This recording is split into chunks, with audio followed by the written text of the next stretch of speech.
Welcome to the Mental Militia, uniting minds and freeing souls from the bonds of mental slavery and ruling class manipulation.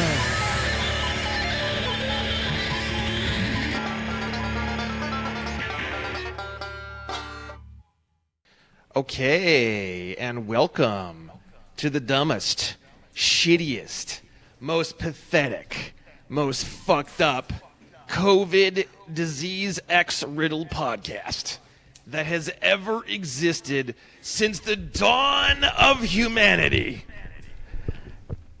I'm welcoming a very special guest today. All my guests are very special. We have today Captain Taylor Morgan. Say hi, Captain. Ahoy.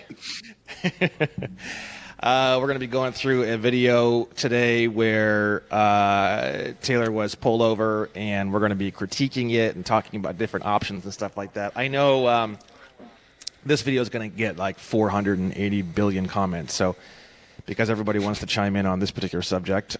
So I know this is going to be probably my highest engagement video I've ever done. Which is fine. It's just kind of confusing, I think, because people come trying to learn something and they walk away more confused than they came in. So we'll try our best to... When they say it can't be done, we say, just watch us. put that into perspective as we go through this. And this is basically just more of an opinion video. I typically don't do a lot of opinion videos.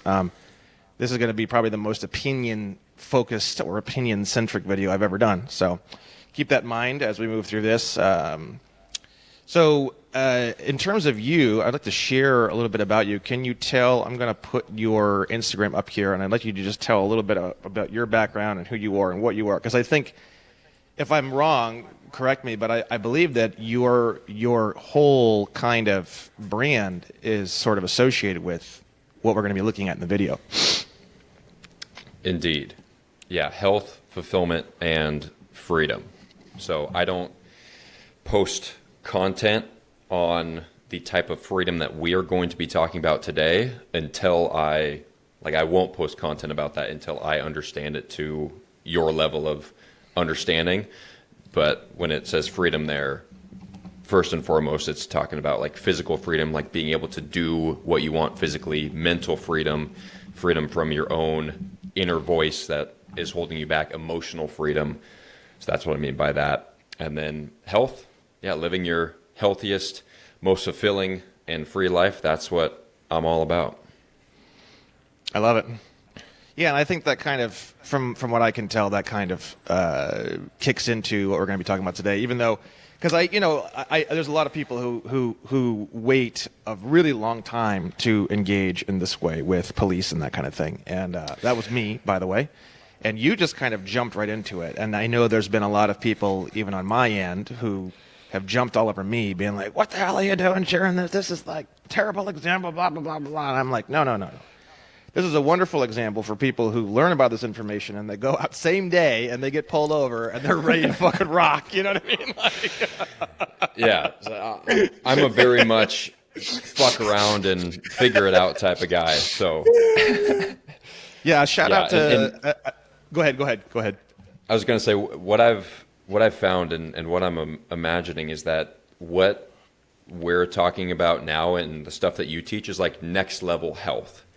Because really, you can't be fully free and fully healthy as your highest embodiment self if you are a slave to anybody in any way.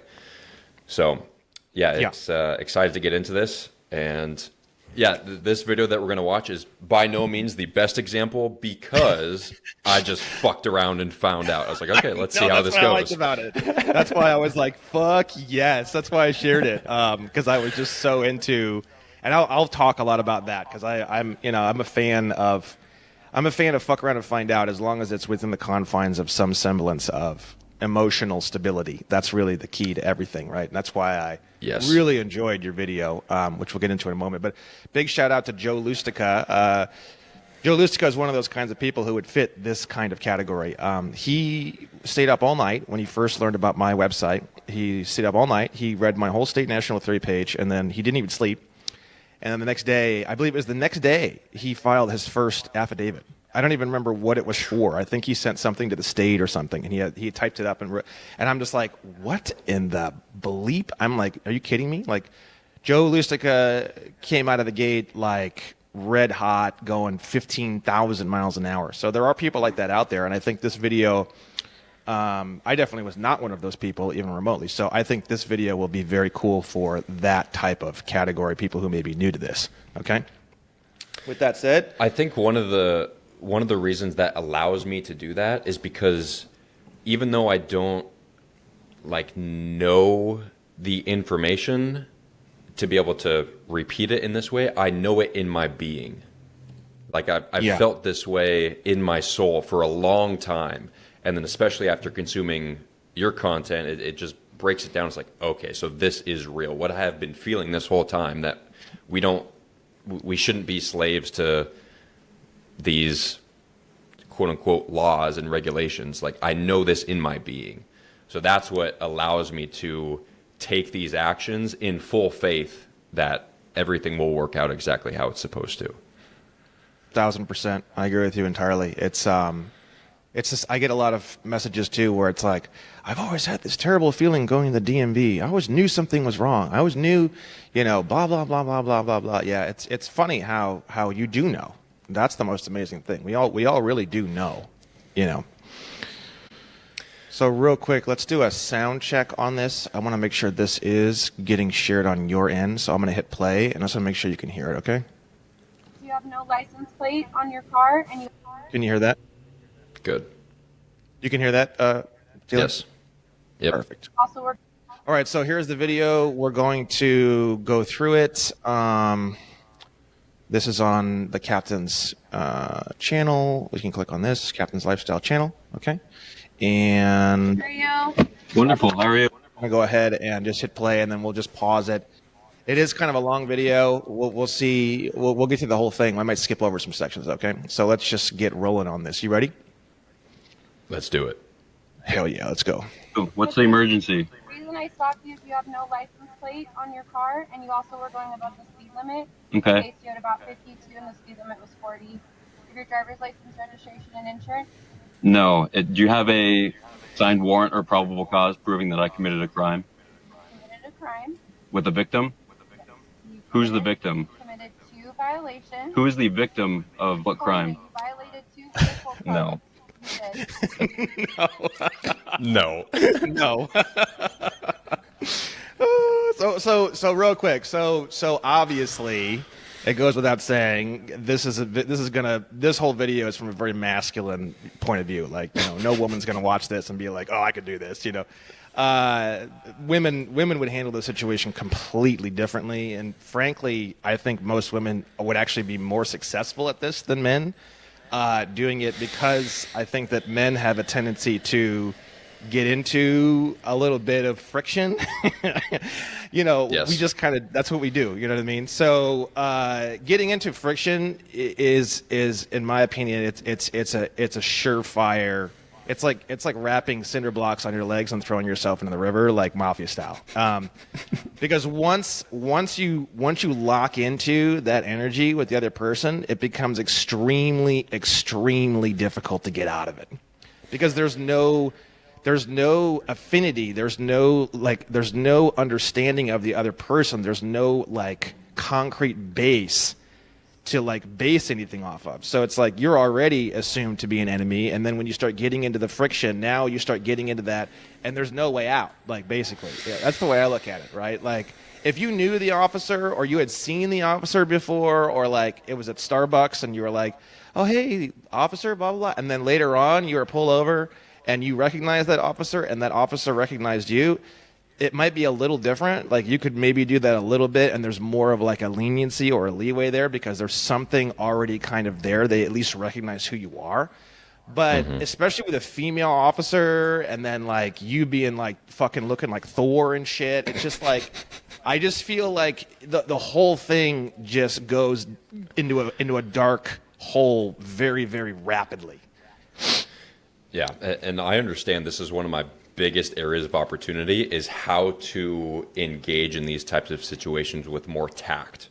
and to completely take my emotion out of it and really come from a place of understanding, like trying to understand their point of view and to better articulate the situation. Yeah, with that said, I mean, this being your first time and you're kind of new to the information, again, that's why I liked this video so much. I still feel like you were pretty good, pretty stable. I mean, I know there's a lot of information online about roll the window down only partially and this kind of thing. I just feel like they need any reason to think that you are an enemy. And then once they think you're an enemy and your hands are down low, they can't see where your hands are at. Yes. You know, they're not getting paid the big bucks. You know what I mean? So your hands are down, you're in a truck, you're up high, the window is barely rolled down, they're thinking guns. You know what I mean? Very suspicious, yes. So the thing is that as soon as they start thinking guns, things get very bad very fast. And we've seen that online. I've been shown many examples where that kind of thing, and you have these videos where they're like saying the SOV sit stuff and all this kind of thing, which all the ones that I've been sent are horrible, terrible examples of what to do when you get pulled over. I mean, so bad. I mean, just giving them a 0 out of 10 would be friendly. They're so bad, obviously. That's why they got so bad. This one, you know, like having the window down rolled, I roll mine all the way down, and I'm in a car, so I'm like down low, so they're above, way towering above me, and they can see everything. And I keep my hands on the steering wheel, like I'm just trying to de-escalate the situation from the beginning to the point where like it never has an opportunity to escalate at all, emotionally, physically, or otherwise, right? So again, this is an opinion-based video, and I will also say, for my own opinion, I haven't been pulled over in a long time. Like I drive around with, for people who are unfamiliar with my platform, I have diplomatic plates, and I drive around in a 2009 Shelby GT500. It's got 800 horsepower. It's straight piped. It's very loud. The police really like my car. It's a very like, you know, it's kind of like all the memes where you see like, this is what you expected your life to be when you got your sports car. There's girls everywhere. And then this is your life when you actually get the sports car and it's dudes everywhere saying, hey, cool, nice car, dude. Love your car, dude. And it's like super gay. That's literally exactly what actually happens. So dudes like my car. Cops love my car. So there's also this kind of weird affinity that we have where every time a cop sees my car, they're like, hell yeah, bro. So it's also like, I don't get accosted by police just simply because my car is so fucking cool, quote unquote, to them. You know what I mean? It's like a homegrown kind of car.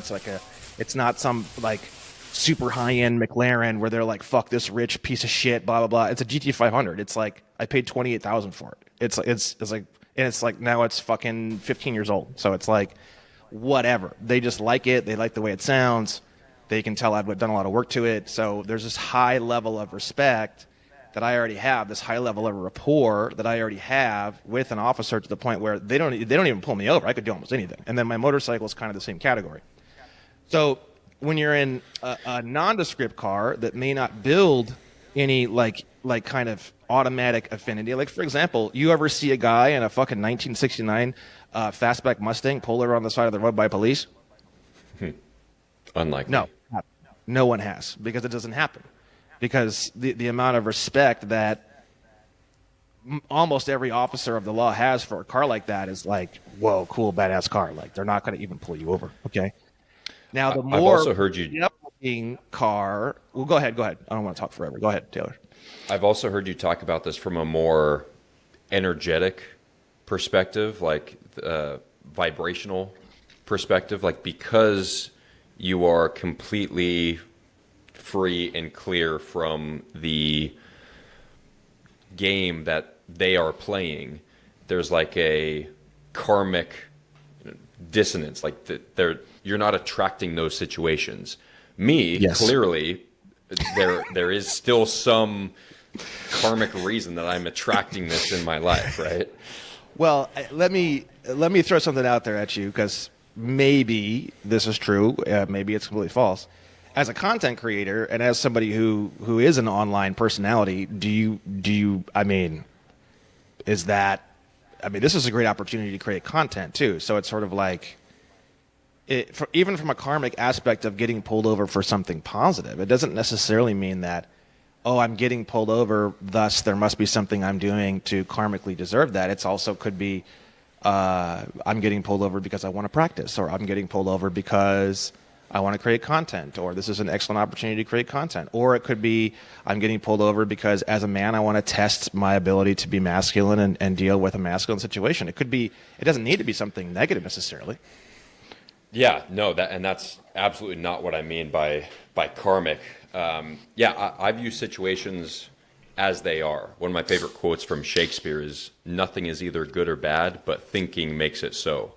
Right? So I view each of these situations that I'm in as learning experiences. What can I learn from this, and how can I and my community benefit from these situations? So for the audience doesn't know this, but I was also arrested last week, which I imagine we can get into some other time. But I was talking with one of my buddies on this, and we were talking about this kind of energetic level, vibration. I'm attracting these situations into my life, clearly.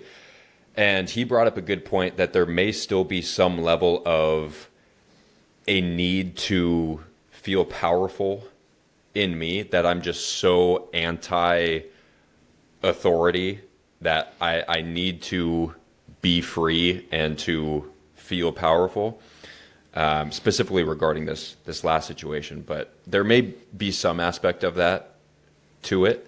And so he mentioned to just be more humble too. And I've heard you talk about this too. Like, I have nothing against cops. Any of these people who I interact with on this video or the other arrest, I have nothing against them as human beings because I understand it from their perspective. My best friend is a cop. So, talking about just coming from a place of non-emotion and just helping each other understand each other.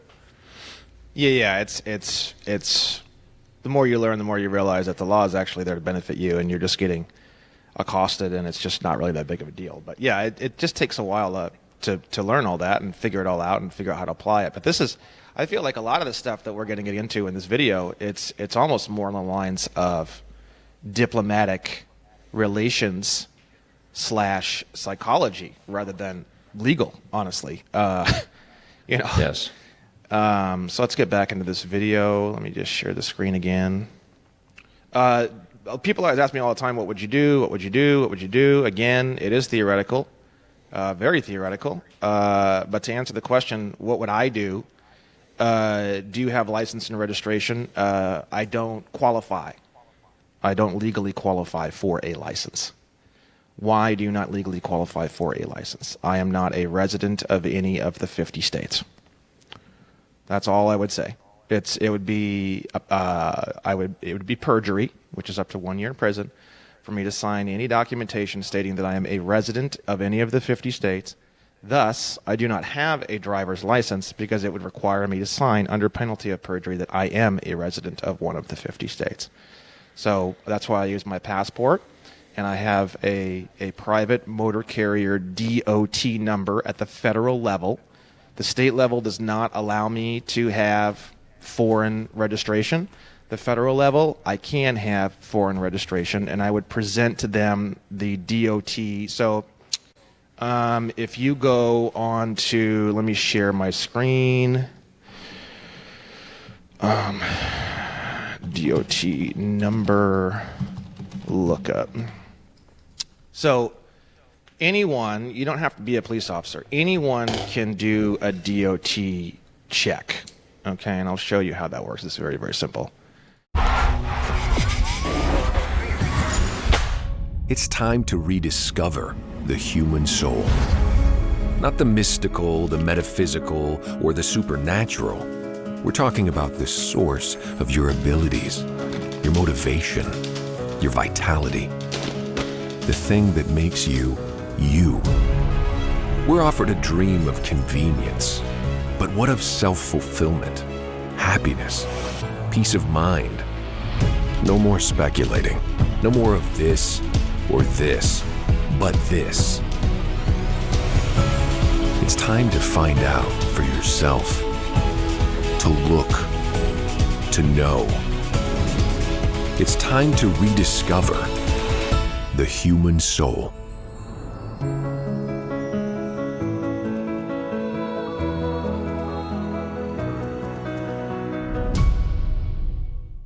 So here is it's called the company snapshot, and you can just type in, literally into Google, you can just type in DOT number lookup, and it'll pop right up, right? So if you just type in my DOT number, 4043625, enter, right? You can see here that anyone, including the police, can pull up this document. Okay, and this document is an entire snapshot of your entire DOT situation, right? So entity type carrier, it's active, when was the form date, all the info, right? By the way, this address goes nowhere and this phone number goes nowhere, so don't call me. And we have, this is cut off. This actually says official guest of the United States. You can see it on the printout that I have. Private for private property, private passenger, non-business. You can see the check marks. It is interstate. Cargo carried is household goods, passengers, and private property. You can see here. Okay, and they can look this up if they want to, right? And I also have a copy of this available for them, and I call this piece of paper my registration, because as far as I'm concerned, it's the only legal registration that I can carry as a foreigner. So it's a federal level registration, and that's the way that I would describe the situation to the officer, and I would present the officer with the passport, card, or book, and I would present to them this company snapshot. Okay? Question on the passport, because at the time I had my passport card in my vehicle at the time. I just forgot about it, so I didn't present it to them in this situation. But they obviously looked me up, and like, I have a license, but I don't know, clearly having the updated passport didn't make any difference in the outcome of this situation. So is that something they have to look up separately, like with the passport number? Did you give them the passport, or did you give them? I did not. I didn't. I just gave them my affidavit of status. I forgot I had the passport card. Oh in yeah, there the at the affidavit time. of status. Yeah. Yeah. Let's see here. Give me. We're gonna take a quick break here. Just give me 2 seconds, okay? Okay, we're back. So you had you had the passport on you, but you didn't hand it to them. You handed them the affidavit of status, correct? Correct. And what was on that affidavit of status? Basically just saying that I am not a entity. I'm not a U.S. citizen. I am a living, breathing man, essentially. And, you know, with the codes, and I'm a man of God, and I follow God's law. And if there is a victim, if I have damaged anybody's property, stolen anything, you know, if I've committed an actual crime, then yes, please hold me accountable to that. I don't remember exactly everything that's on. It's a long thing. And I printed it out a long time ago. This was from, the one that I got was from Alphonse Fagiolo. Are you familiar with him? Yes. Yeah, so that was about, that was before I started your free course. So that I would say that was about close to a year ago. Yeah, there's nothing wrong with affidavit of status. It's just that, again, it comes down more of a psychology point. When you say na, you can't get me, what do people tend to do? They want to get you. Yeah, it's human reaction. And that's exactly what I do. That I provoke it from the cops. It's like, yeah, let's go, motherfuckers. There's a lot of that even in what I do. It's very, very, very common. Women don't do that typically, by the way. which I find very interesting. So let's go ahead and just watch this, and let's get further through this video, especially to that point. Okay, just real quick on this. Her being female, you being in a truck and looking like Thor and being up high and having your window down like that and then reaching around. Yeah. I know it's your first time, but that's a recipe for very bad things to happen. I mean, I'm sure you probably realize that. Yes. If you were in like a Mazda Miata and it was like a big dude and he could like look and he was like just towering over you, like maybe you could reach around and it wouldn't be as much of an issue, but mixing all the elements together, it's like, yeah, like, no. If a fucking little blonde woman, you know what I mean? Like, she's probably literally holding herself together pretty well, but she is probably literally like totally freaking out in her mind. Like, got the alarms going for sure. I don't know if you noticed, but like once I started doing that, she like looked back and was like, "Do I have backup?" Yeah, dude, that's just like, even a guy is gonna get a little bit spooked, but a chick, it's like, Jesus fuck, you know what I mean? I'm not trying to be mean. I'm just, just that's what we're here to do. Is we're here to look this over, and you have to put yourself in their shoes. I feel like the more you put yourself in their shoes, the more successful you'll be, and that goes for anything in life: sales, dating. That's just across the boards. You know what I mean? Yes. So let's keep moving through this. No.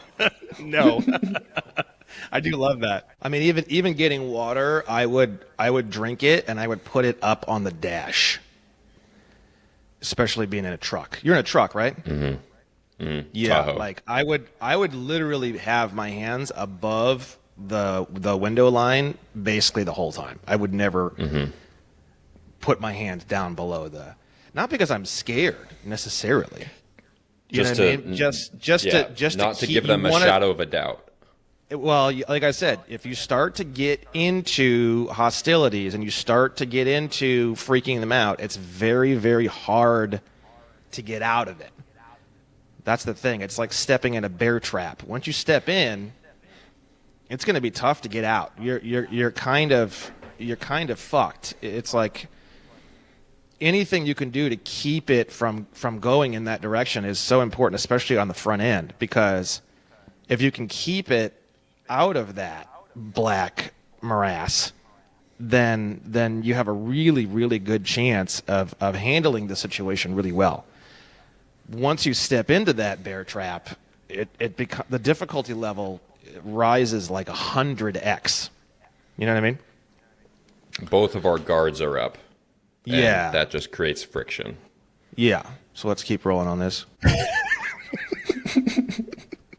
That's what I'm saying. Do it for the gram. You are. I mean, I would do that. I wouldn't necessarily make a show out of it, but I would have my camera on, and I would even tell the officer, like, what I would probably say is a little different. What I would probably say is something like, I actually train ambassadors at large and diplomats how to actually interact with police officers. And I just want to let you know I am recording this, and it may be used for educational non-commercial purposes, something like that. But that's what I actually do. So you know what I mean, like that. That's what I would say, because that's what I actually do.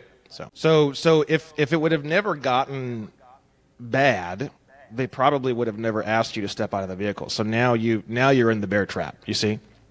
Mm-hmm. So the answer to that would be I'm a non-resident alien of state of California, and I'm actually not a resident of any of the 50 states. Mm-hmm. Because the way they look at it is, if you're a resident of any, not just state of California, if you're a resident of any of the 50 states, you'd be under the California Vehicle Code.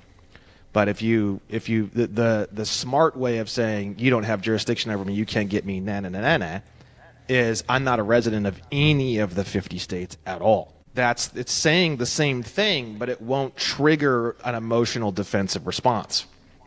Right. You see? You can say I'm here in Laguna Beach, but I am not a resident of Laguna Beach, because when you say I am a resident of Laguna Beach, you're saying that from their perspective, the way they translate that is you are a resident of the corporation called City of Laguna Beach. Do you see? Mm-hmm. I am not a resident of Laguna Beach. I am not a resident of California. I'm just visiting. I'm a tourist. I'm a foreigner. I'm a foreign diplomat. You could that's the direction I would go because I actually am. So but you could just say I'm a foreigner. I don't live here. If they say where are you from, you can say anything. You could say Antarctica, because keep in mind the definition of naturalization is the conferring of nationality of a state upon a person after birth by any means whatsoever. So when you tell them that you are a resident of Antarctica, what you're actually doing in that moment is you're actually naturalizing into Antarctica. Did you know that? That's so wild, yes. Yeah. So when you tell them that you're not a resident, and they say, well, where are you a resident of? And you say France, when you said France, you've now naturalized into France. That's how it works. In statutory terminology, that's how it actually physically works. How long is that affidavit? Is it like 3 or 4 pages, or is it longer? No, it's about three pages, I would say. Okay. Yeah. Okay. If I was going to give them anything, it would need to be like a half page. There's no way I would hand them multiple pages of documents. The one thing that I do carry around in my car, I can do a screen share, is you go to Google and type in Diplomatic and Consular Immunity Guide for Law Enforcement. It'll pop right up. I have it on my website, but if you can find it on, give me 1 second here. We have Diplomatic and Consular Immunity Guide. Share screen. So if you type it into Google, it'll come up and you can actually download it straight from the Department of State. You don't have to go on my website. I think it's good that people know that it's not just some shit that I found somewhere on the internet. I mean, you can literally get it from the State Department. Community, I printed this off in very nice color. I went to Kinko's and paid probably $21 to print this document, double-sided. And it is a lot. This is the only large documentation that I would ever hand a police officer. And I do have this in my car. And so I have the private motor carrier DOT number. I have printed off the definition of a private motor carrier from the FMSCA website so they can see that it's a real thing. And then I have my private motor carrier DOT lookup, my registration, and then I have this document as well and I just tell the officer, look, I don't know if you've ever interacted with a diplomat before, but if you're not familiar with the information, I'm going to go ahead and present this with you, and it also has a 24-hour hotline right here. Diplomatic Security Command Center, consular notification, and immunity issues. And I would point to the officer, and I let the officer know that if he has any questions, he can email or call any of these offices. And then the other thing I would do is, per the Diplomatic and Consular Immunity Guide, they can detain you until they can verify your identity. So I would also tell the officer. See right here, Office of Foreign Missions, right? So they can call any of these hotlines or whatever they want. For whatever reason, I don't think, when people tell the officers this, I don't think they really even make the call. I think they just cut them loose. I don't know why. From all the reports I've gotten, it just seems like that's what happens. I don't have any way of really verifying that. But you also want to tell the officer that, by law, you can detain me until you can verify my identity. And I would tell the officer, look, I understand that anyone could say they're anything. So, I'm more than happy to sit here and kind of hang out while you verify my identity. And you have your hands up and they can see them. You see, it just keeps everything very, very calm, and it allows them to do their job the best way they see fit. I wouldn't hand them an affidavit. I just think that's, while it is true, it is functional, and it is actually legally true that you can do that. I just think that you're raising the tension meter. If there was like a tension meter, you're raising that tension meter a little bit by issuing those documents to the police officer. So it just depends if that's what you want to do. But I'm always trying to figure out how do you interact in a way that does not increase that tension meter at all. I want the whole thing to start at a 0, and I want the whole thing to end at a 0 on the tension meter. So let's keep rolling with this. So, I mean, you can say a U.S. national or national of the United States or non-citizen national. That's using their terminology. I'm not even sure the police would know what that is, but that's the actual legal terminology on that, if you wanted to say that. A U.S. national, you would have to have pledged allegiance to the United States in order to say that you're a U.S. national, technically, because if we get into, just to swing over to that real quick, let's see here, 8 USC 1101, subsection A22. The term national of the United States means A, citizen of the United States, or B, a person who, though not a citizen of the United States, owes permanent allegiance to the United States. So you could say that you were, if you wanted to use the terminology that would classify you in section B, you would say a non-citizen national of the United States. Just to be very, very pedantic about the whole thing and use exact terminology.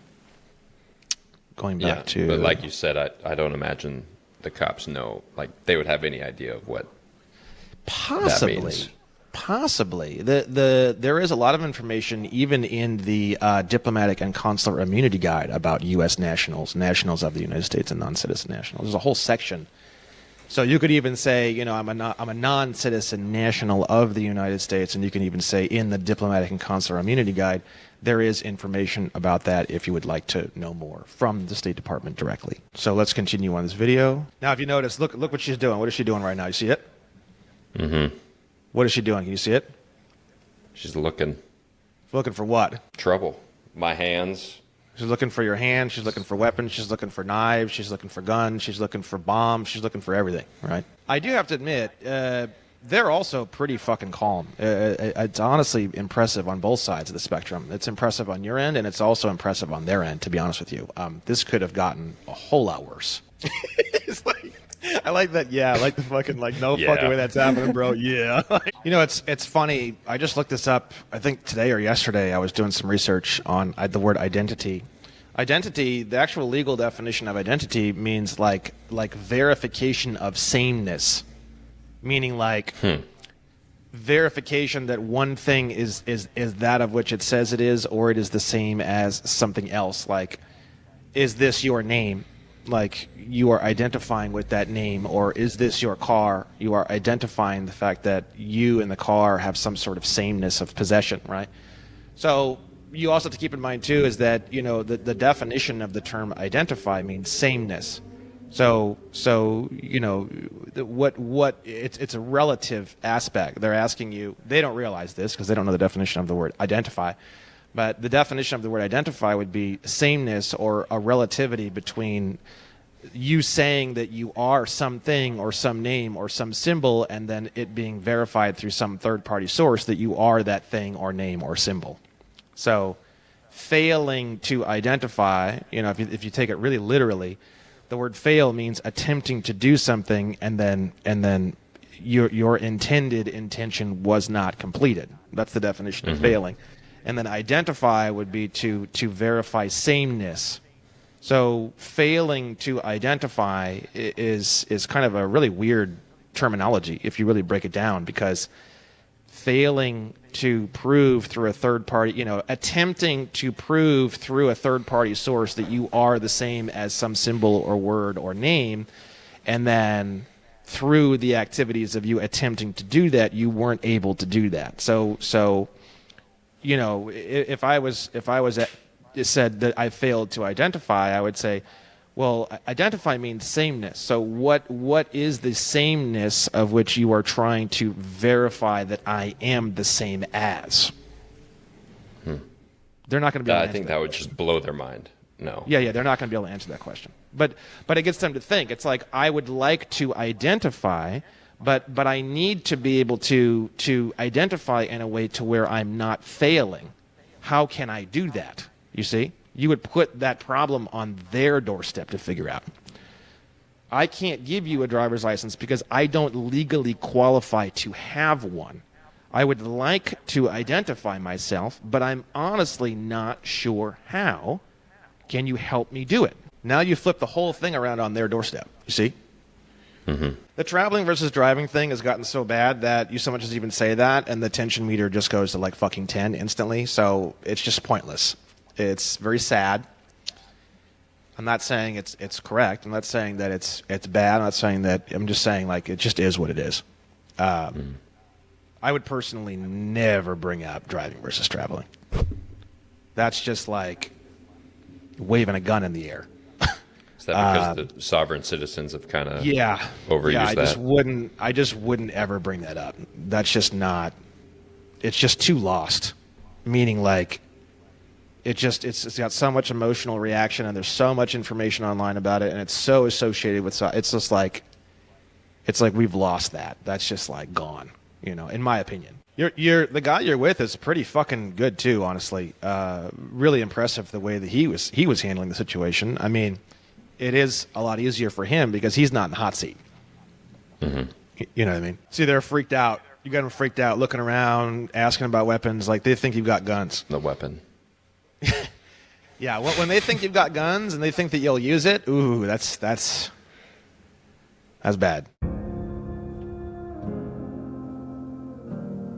If you think that all is lost, that every dream has faded, that the last light of hope is gone, think again. It's there within you, something that can never die. You can live again. The power. Live again. To rise. To create. To live again. You can live again. You can live again. You can stand on your own 2 feet. You can rise up from any defeat. You can live. Because nothing is more powerful than you.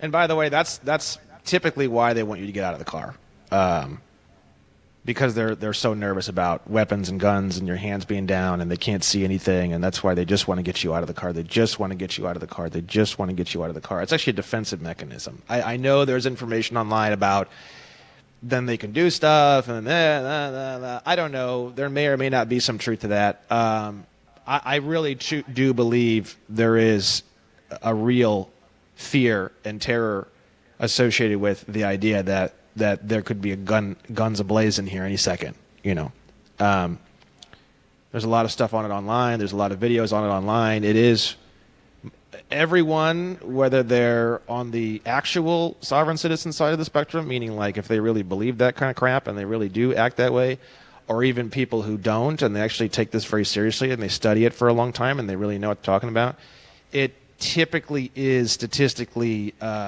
every single person involved with law, studying law, understanding the law, acting with the law, owns arms.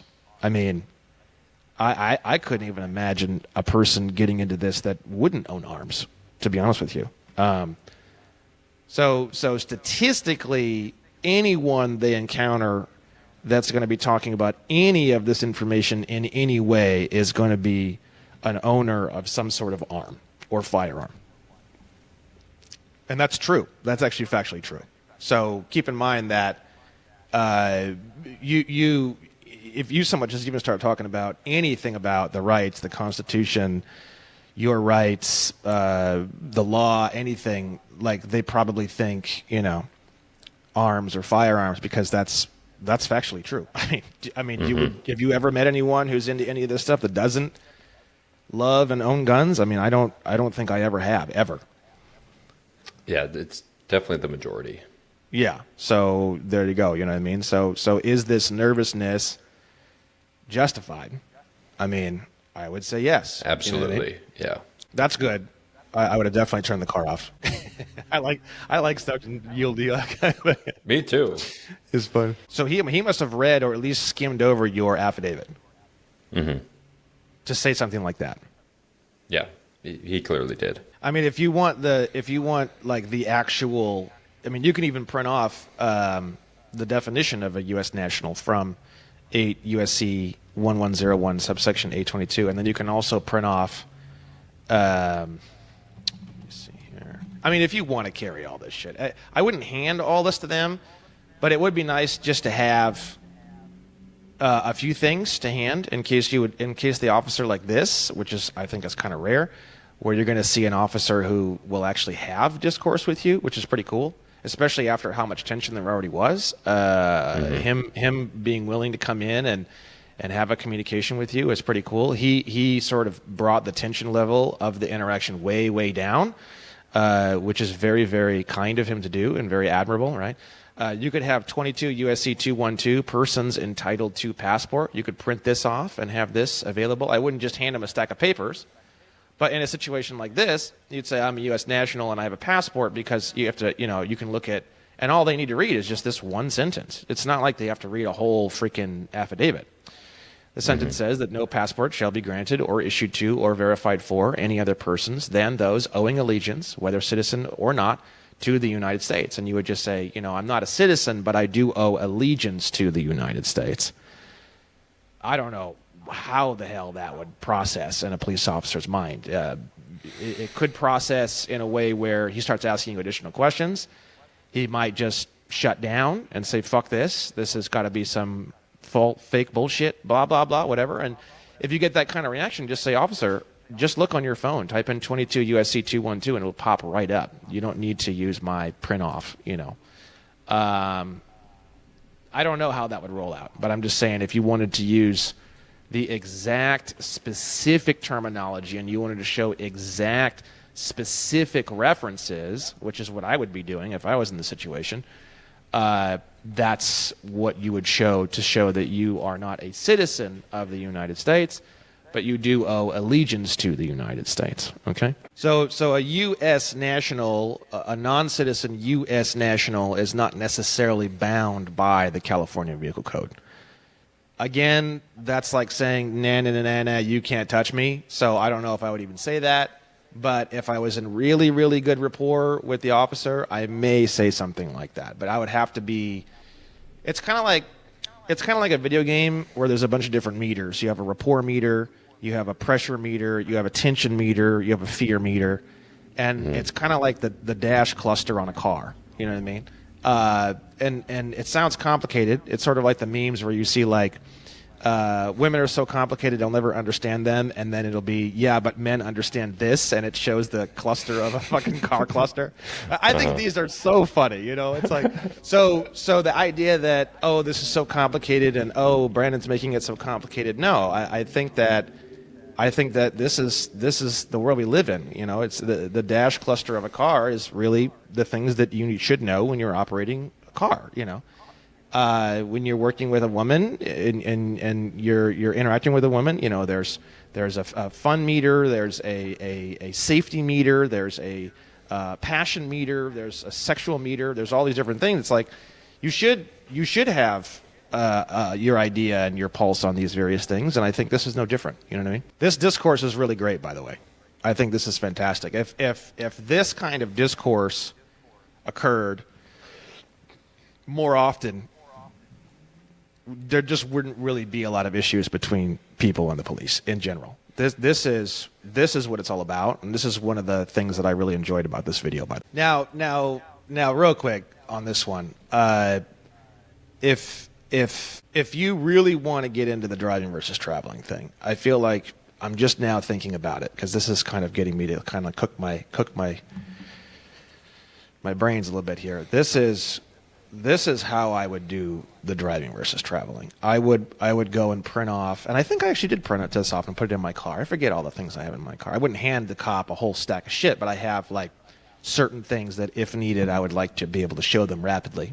And if I don't have phone access or I have bad service, I want to make sure I have paper copies to hand. 20 or no, I think it's 49 CFR 390.5T. I believe this is it here. And you have the definition of driver. Now, Title 49 is transportation. Okay? So you can say the transportation title, Title 49, and you can print this off. Driver means any person who operates any commercial vehicle. Okay? And if you want to be really fun and silly, you take this, you print this off, and then you also print off the definition of the word person from this section. So person means an individual, firm, corporation, partnership, association, state, municipality, commission, or political subdivision of a state or any interstate body, as well as a department, agency, or instrumentality of the executive, legislative, or judicial branches of the federal government. This definition includes railroads. Now, now the cool thing about a situation like this is, from a psychological standpoint, if you get the officer to laugh, you can bring the tension meter down. So you could smile, look at the officer and say, now, officer, I know it might seem a little shocking, but I'd like to let you know I'm not a railroad. You know what I mean? Yeah. But you wouldn't be a smart-ass dick about it. You'd be like a fun jokester about it, right? If it's not nah, you can't get me energy, it's well, officer, you know, you're telling me I'm this thing, and I just got to tell you, I'm just not. I'd love to be, you know, but I'm just not. If I had to attest under penalty of perjury that I am a driver, I'd be going to prison. That's the way I would say it. You flip it in a way where, you know, it's not nah, you can't get me. It's I'm not going to fucking jail, bro. Like, you think I'm going to jail? I'm not going to fucking jail. So if you think I'm going to tell you under penalty of perjury or tell anybody under penalty of perjury that I'm a fucking railroad, you got another thing coming though, because you know I ain't. You know what I mean? That's just a joke, though. You know what I mean? But you could print off definition of person, you can print off definition of driver, and you could say, you know, officer, I know there's a lot of confusion here. I just wouldn't ever say driving versus traveling. I just say, you know, I'm just not a driver as per the definition from Title 49. I feel like that is getting pretty close to the traveling versus driving thing without actually triggering something that would cause the officer to go, oh, sovereign citizen, and then now the tension meter goes through the roof, and now they want to get you out of the car. You see? Right. That's what you want to prevent. Okay? Let's jump back into this here. So again, identification is sameness. So they're trying to identify you are the same as what? You know, it's a bit of a smart-ass move. I don't really know how it would go over, but you know, when they ask you to do something, the activity of you doing that of which they ask you to do is called performance. Okay. And you would say, from a purely legal standpoint, a purely contractual standpoint, you would say, you have requested me to do an activity, and that activity is called identify. I am attempting to perform. You're telling me that I'm failing to perform. I don't know how to perform. How can we proceed in a way where I can perform? I like that. That's the legal, very, very specific, like highly trained lawyer version of I can't do what you're asking me to do. It's physically impossible. You see? And help me understand how I can. Yeah. Help me understand how I can. Because now you've got them thinking and asking questions. Once their mind is starting to ask questions and think, that's when the tension meter is going to go down, because now they're like, well, wait a second. How does he do this? Well, fuck. And now they're going to actually analyze the situation. They're not analyzing the situation. And the more the tension meter goes up, the lower they're going to analyze this. The analyzation meter goes down as the tension meter goes up. So let's keep going on this. See, the basic idea that police have, which is very sad, by the way, is that everyone is these caged, wild, violent animals. And if we don't keep everything under control and lawlessness were to become the norm, the entire society would burn to the ground in a matter of seconds. or some variation of that idea, right?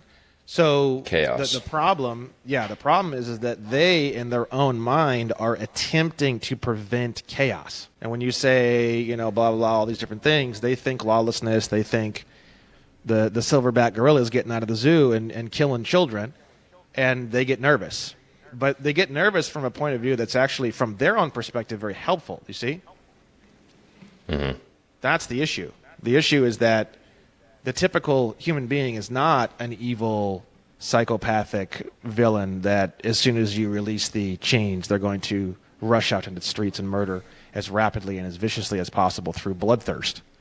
That's just not true. That's the actual issue. The actual issue is that a vast majority of people are actually good people, and this issue is just not real. And that's the assumption that they are under, and that is the assumption that when you say things like nah, you can't get me, or you don't have jurisdiction over me, they freak out in their mind. It's like they're actually start to like shake, they're like freaking out.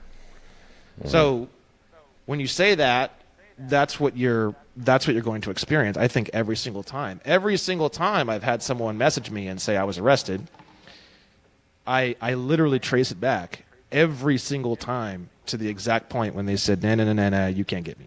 Some variation of that was said, and that is what started everything.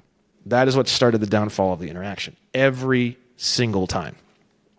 And that's what I base everything that I'm saying on the show is based off of, like, hundreds or thousands of third-party interactions that I've had through other people, through videos, through them explaining the situation to me, to reading tickets, to all the stuff. And that's kind of what has developed into what I'm talking about on this show. You know what I mean? So let's keep going through this. If you want to, so whoops, did I get kicked out? It looks like it. Uh-oh. Where was I when I was kicked out?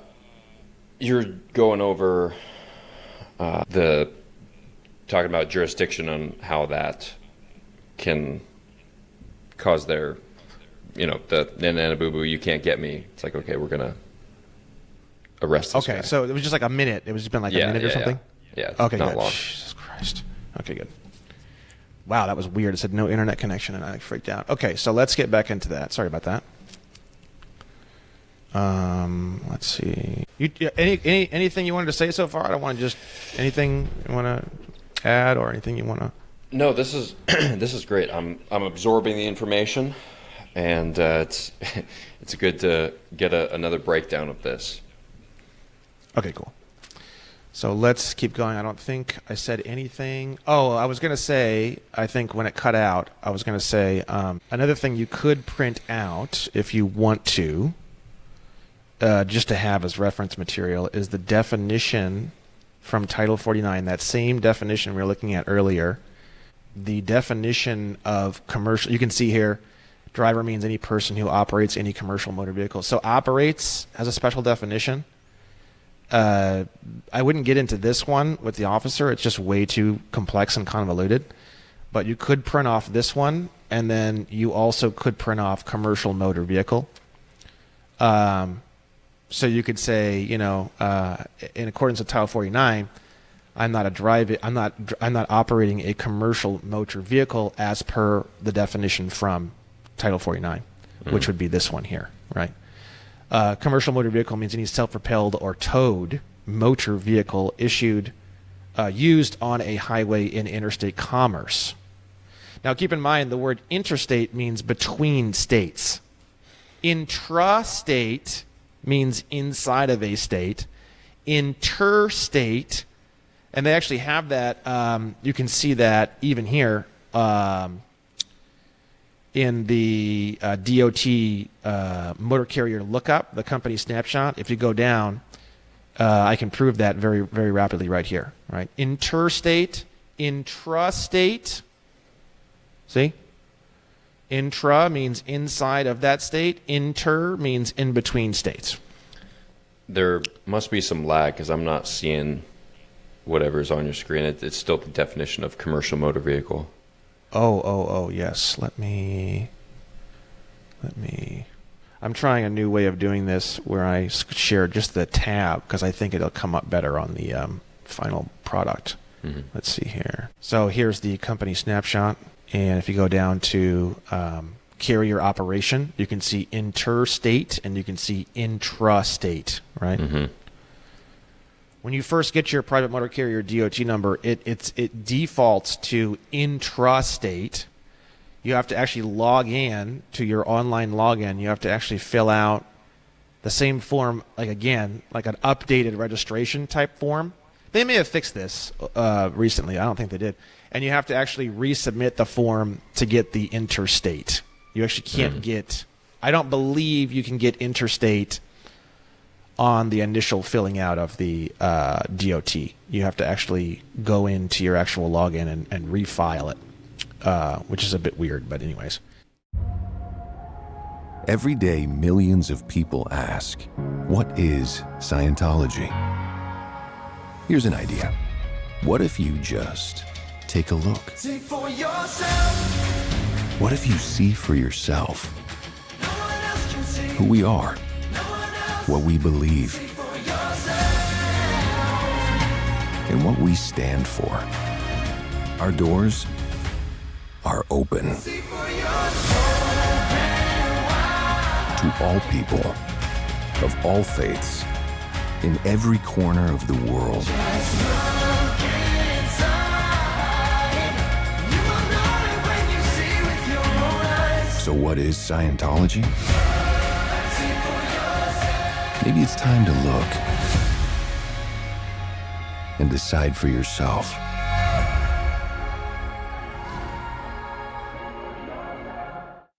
So going back to the definition of commercial motor vehicle or whatever it was, commercial motor vehicle, means any self-propelled or towed motor vehicle used on a highway in interstate commerce to transport passengers or property when the vehicle, and it literally just cuts off. I don't even know.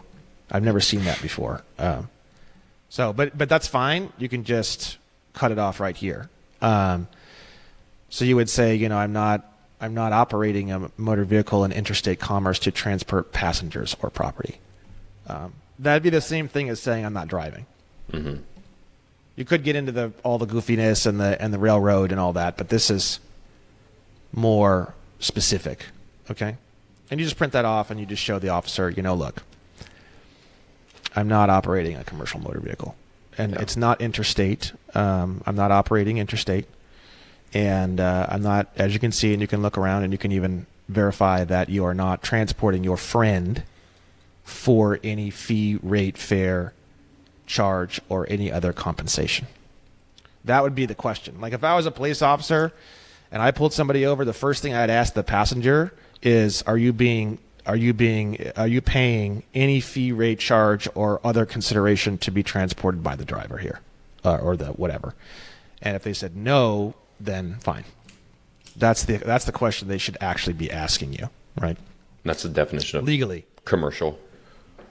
Well, there might be a lot of people watching this show and being like, this is all horse shit and Brent's full of shit. The thing is this, look, if you operate this way, when you get into a court of law, that's where all the details of all this are going to get hashed out, right? So if you operate this way, if you operate as though on the side of the road, you're essentially in a court case. By the time you actually get into the courtroom, things are going to look really good for you, and Speaking you can of win which, money, I've got and you can. court coming up on the 29th. Yeah, I operate as though everything is a court case.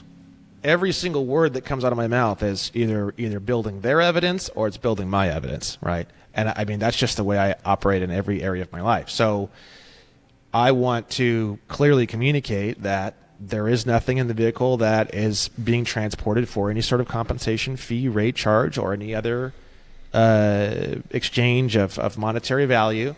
And the passenger that I have here is not being transported for any fee, rate, charge, or any other consideration or anything of value. Thus, I would not be operating a commercial motor vehicle. Thus, I would not fit the definition of driver from Title 49. I feel like that's a way to say driving versus traveling without increasing the tension meter. But I could be wrong. Yeah. I could be to wrong. make I it could be make completely sense wrong. to them. Yeah, because if you say it that way in a court of law, that's a very strong position. Do you see? So I just pretend as though I'm in a court of law. Because then if you get the body cam footage through a Freedom of Information Act request, I mean, there's no fucking chance you're going to lose in court. I mean, there's just no way. And then you can counterclaim and you can get damages. So once you counterclaim, so the way that counterclaim works is you are suing them as a defensive mechanism to them suing you. And by them writing up a traffic violation is them suing you. It's called a complaint. So if you sue them or if you counter-complaint it, it's really cool because if you do it in a way that's very, very solid and very, very stable and very, very legal, it immediately obliterates their entire claim. But now your counterclaim is still on the table. So you take away all their fangs and you've already sunk your teeth into them and now you're going for damages. Mm-hmm. I feel like that is where you go for the win. You go for the win in the counterclaim. You don't go for the win on the side of the road. Mm-hmm. How can I submit a counterclaim? Well, I don't know exactly how all of that works in great detail because I don't even know if the traffic court is even like a real court. Like it might just be like a lower level administrative court. Yeah. If that's the case, you would have to sue in an actual court or like a court of federal claims or something like that. If the traffic court is a real court, then you could counterclaim within that court. Or you could even counterclaim within that court, and if they dismiss you and don't give you the time of day and they don't behave as though they're supposed to, then you would take that information as evidence to an upper court, and you would sue that whole court in an upper court, and you would recommend that upper court correct the lower administrative court, right? Which I feel is a very masculine energy. That's what we're supposed to be doing as men. Yes. So going back into this video, and if you want to see some really hilarious videos, it's very sad. I don't want to police bash. I have some police on my stuff. My brother's in the sheriff's office. But if you go on to YouTube and type in police officer deposition, you will realize that the typical police officer knows literally nothing. Like, they ask the officers simple things like the definition of the word arrest, the definition of the word detain. Did you detain them? Yes. Did you arrest them? Yes. Do you know the difference between a detain and arrest? No. Like, how long have you been on the force? 15 years. Like, what are you, lieutenant? Like, how did you get there? Like, I don't know. Like, literally, like, these depositions are like make you want to fucking weep. They're so bad. So keep in mind when you counterclaim and you handle this in a court of law, you can depose these police officers, and I hate to say it, but it is the most cruel thing you could ever do to a police officer is depose a police officer. I mean, you just obliterate every inch of their self-respect. You obliterate their entire career. You obliterate their entire reputation. I mean, their whole existence is literally washed off the face of the earth. I would almost go so far as to say it's actually pretty cruel. Well, if you get approved to motion the case into discovery, you can depose the officer very easily. Meaning, so if the individual officer allows their whole identity to be shattered. No, because the thing is that if they lie during a deposition and you can prove it, you can put the officer in prison. You can motion the court to hold the officer in contempt, and you can literally motion the court to issue an order for the officer's arrest. What I mean by that is, as men and women, we each have control over our identity. So, yes, most cops have their full identity in I am a cop, just like football players' identities, I'm a football player. And you see this with, athletes get injured. It's like, okay, I've lost my whole identity. What now? So what I meant by that is if the individual officer allows their identity to be shattered. So this is kind of off topic, but it's yes, but the thing is that if you ask them a question such as, do you know the definition of the word detain? Do you know the difference between detain and arrest? And they say yes, then the next logical question is, okay, what is the difference? Now, they're on camera. So if they say something really dumb, they don't have the option. Their reputation is now destroyed. So you mean to tell me you're a lieutenant of 15 years, and you mean to tell me that the difference, you're telling me the difference between detain and arrest is, and you just repeat what they just said, and they say, yes, you have just destroyed their entire existence. They are gone. And there's nothing they can do about it. So when you realize the power that you have in the court system, in the judicial system, it will create a lot of calmness for you in a traffic stop. You only feel jittery and freaked out in a traffic stop because you feel like you have no control over the situation. You have no idea how much control you have over the situation. You can destroy this man or woman's entire existence. Which is with not like what I almost want to do. no effort. No, I know. I'm just saying, like, when you realize that you have that power, when you realize that you could do that, you become very humble. We're talking about humbleness at the beginning, right? Mm-hmm. It's very humble. Take my car, please. I'd love to see it. You see, I wouldn't necessarily say that, but I'd be thinking that in the back of my head.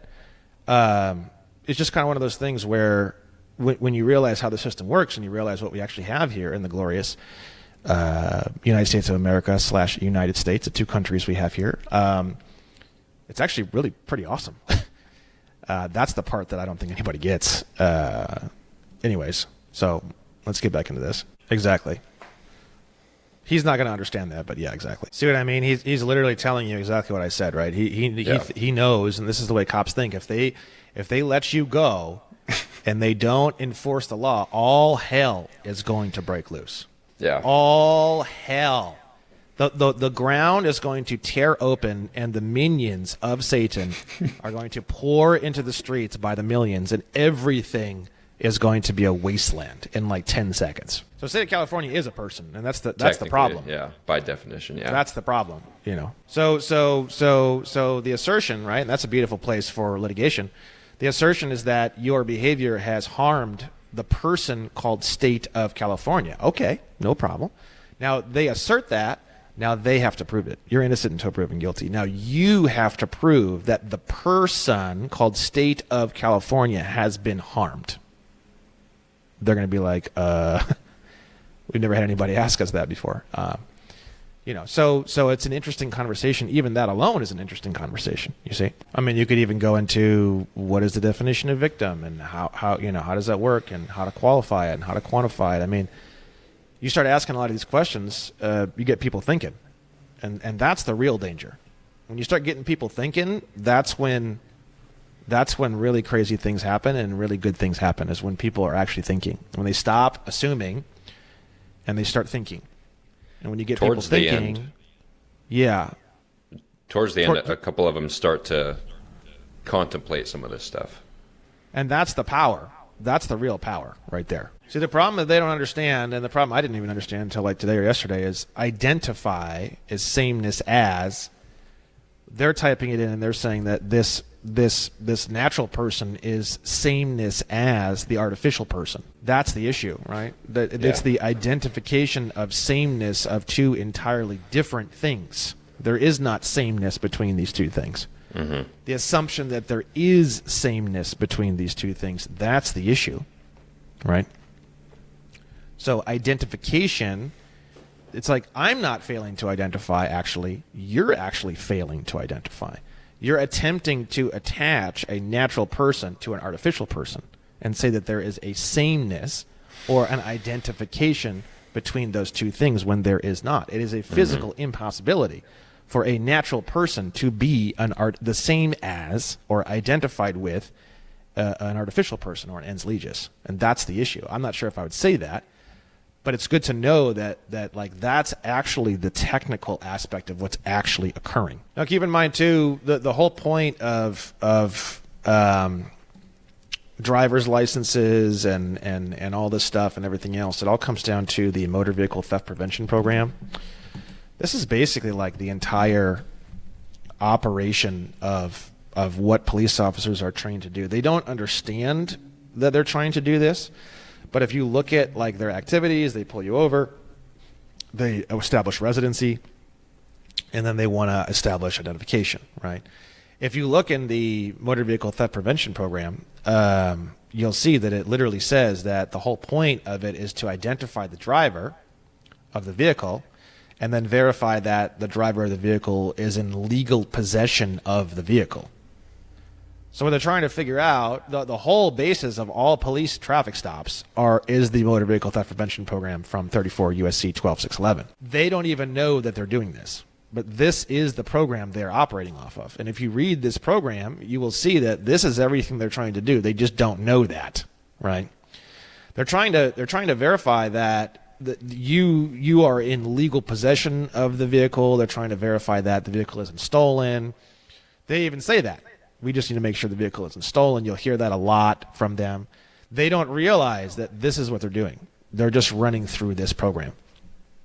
And if you read the program, then you know their entire playbook literally better than they do, because they don't even know that that's what they're operating off of.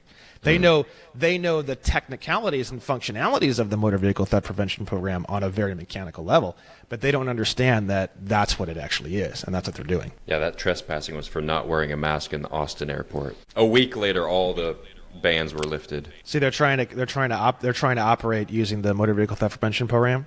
So they're trying to identify you, and then they're trying to identify the vehicle, and they're trying to verify that you are either the registered owner or legally in possession of the vehicle. But again, they'd have no idea that they're operating off of 34 USC 12611. Yeah, so reasonable suspicion. So this is very, very, very, very, very important. Now, first and foremost, even police don't know this, but technically speaking, if you have active registration sticker and you read the motor vehicle theft prevention program, you don't need RAS. So even the police think you need RAS. In that situation specifically, you actually don't, which is horrifying. Even the police would be horrified to hear that, which is hilarious, and goes to show you that they're trying as hard as they can to actually make sure that they follow laws, because technically speaking, they don't need reasonable articulable suspicion at all. If you look at the motor vehicle theft prevention program, it says here it has to clearly explain. Now, obviously, this program is all fraudulent because they didn't explain any of this to you, but that's besides the point. Clearly explain that the participation in the program means that if the participating vehicle is being operated under the specified conditions, law enforcement officials may stop the vehicle and take reasonable steps to determine whether it is being operated by or with the consent of the owner, even if the law enforcement officials have no other basis for believing that the vehicle is being operated unlawfully. So the way that it actually works is if you have active registration stickers, you have paid money to voluntarily involve yourself in a commercial activity that is supposed to be basically protecting you. So basically, you've hired these cops to do what they're doing. That's what registration actually is. If you don't have active registration, they would need to have reasonable articulable suspicion. They think they always need RAS.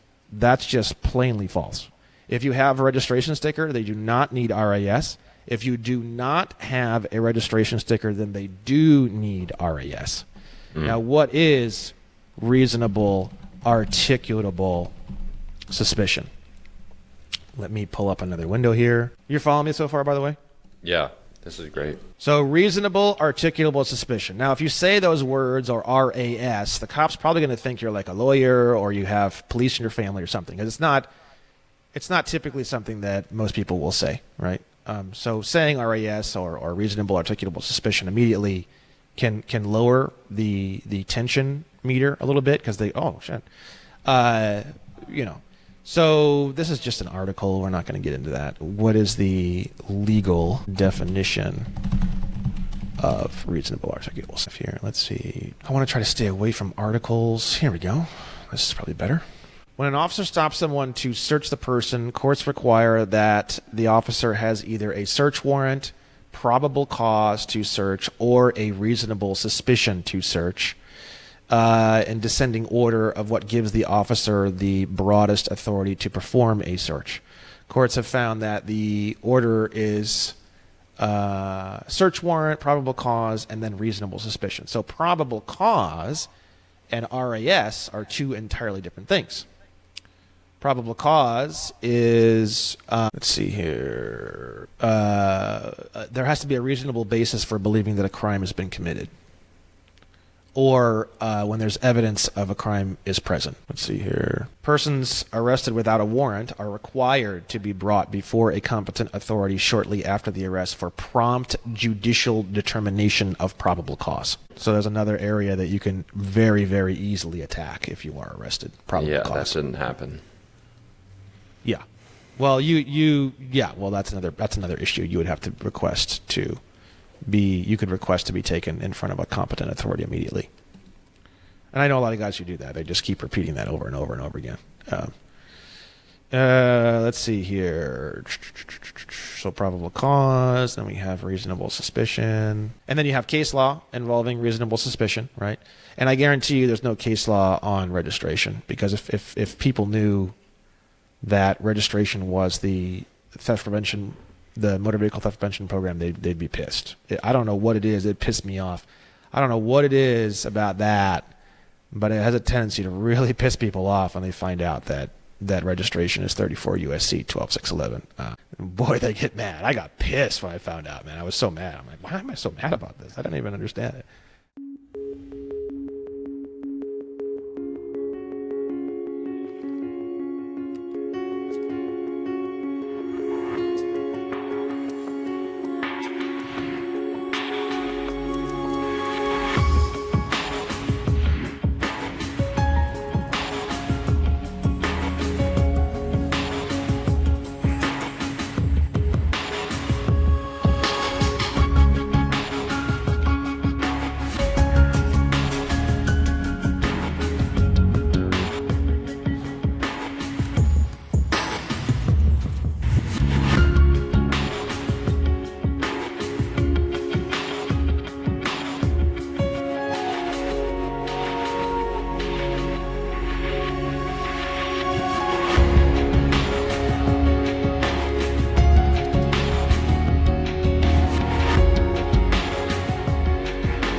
So yeah, RAS is if you don't have a registration sticker on your truck, they do need that. So it's she doesn't know that, but that is good that she said that. If you had a registration sticker on your truck, she would not need RAS. She believes she would need RAS, but she would not need RAS. So let's get back into this. You're wanted for being a railroad. And in her mind, apparently the laws of California are above free will. She was like, I think this is beyond free will. I think this is about the laws of California. Yeah, that's as if the law supersedes free will. Yeah.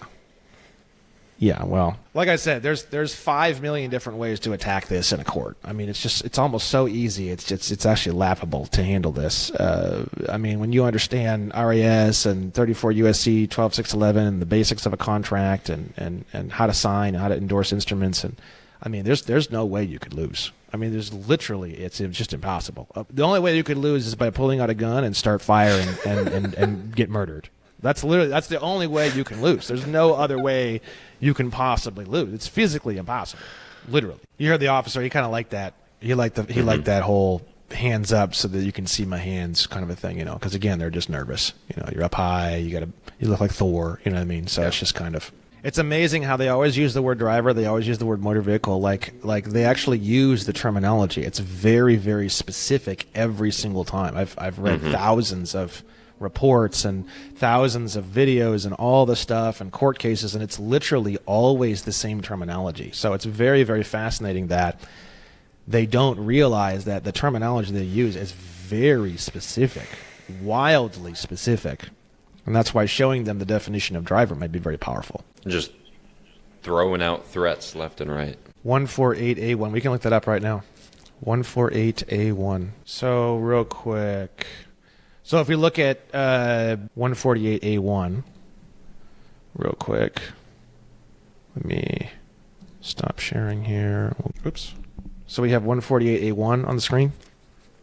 Every person who willfully resists, delays, or obstructs any peace officer, public officer, peace officer, or an emergency medical technician, as described in Division 2.5, commencing with Section 1797 of the Health and Safety Code, in the discharge or attempt to discharge any duty of his or her office or employment, when no other punishment is prescribed, shall be punished by $1,000 or by imprisonment in a county jail not to exceed 1 year, or both.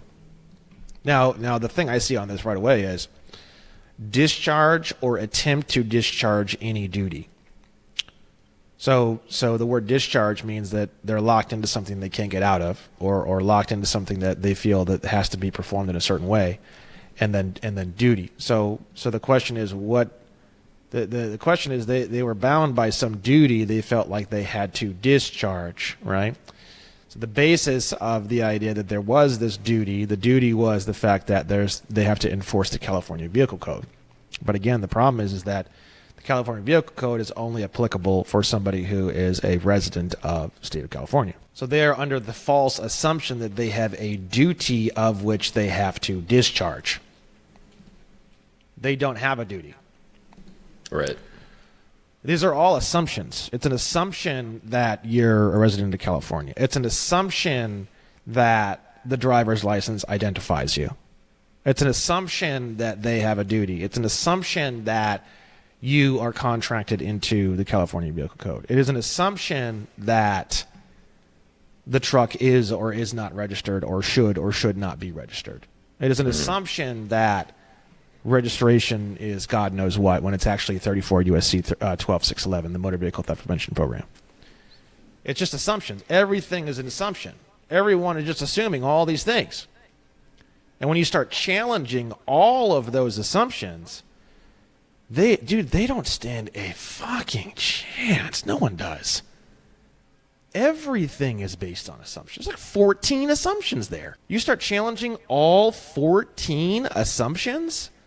There's no way. There's no way anyone's ever doing anything to anybody if they start questioning all these assumptions. So many fucking assumptions.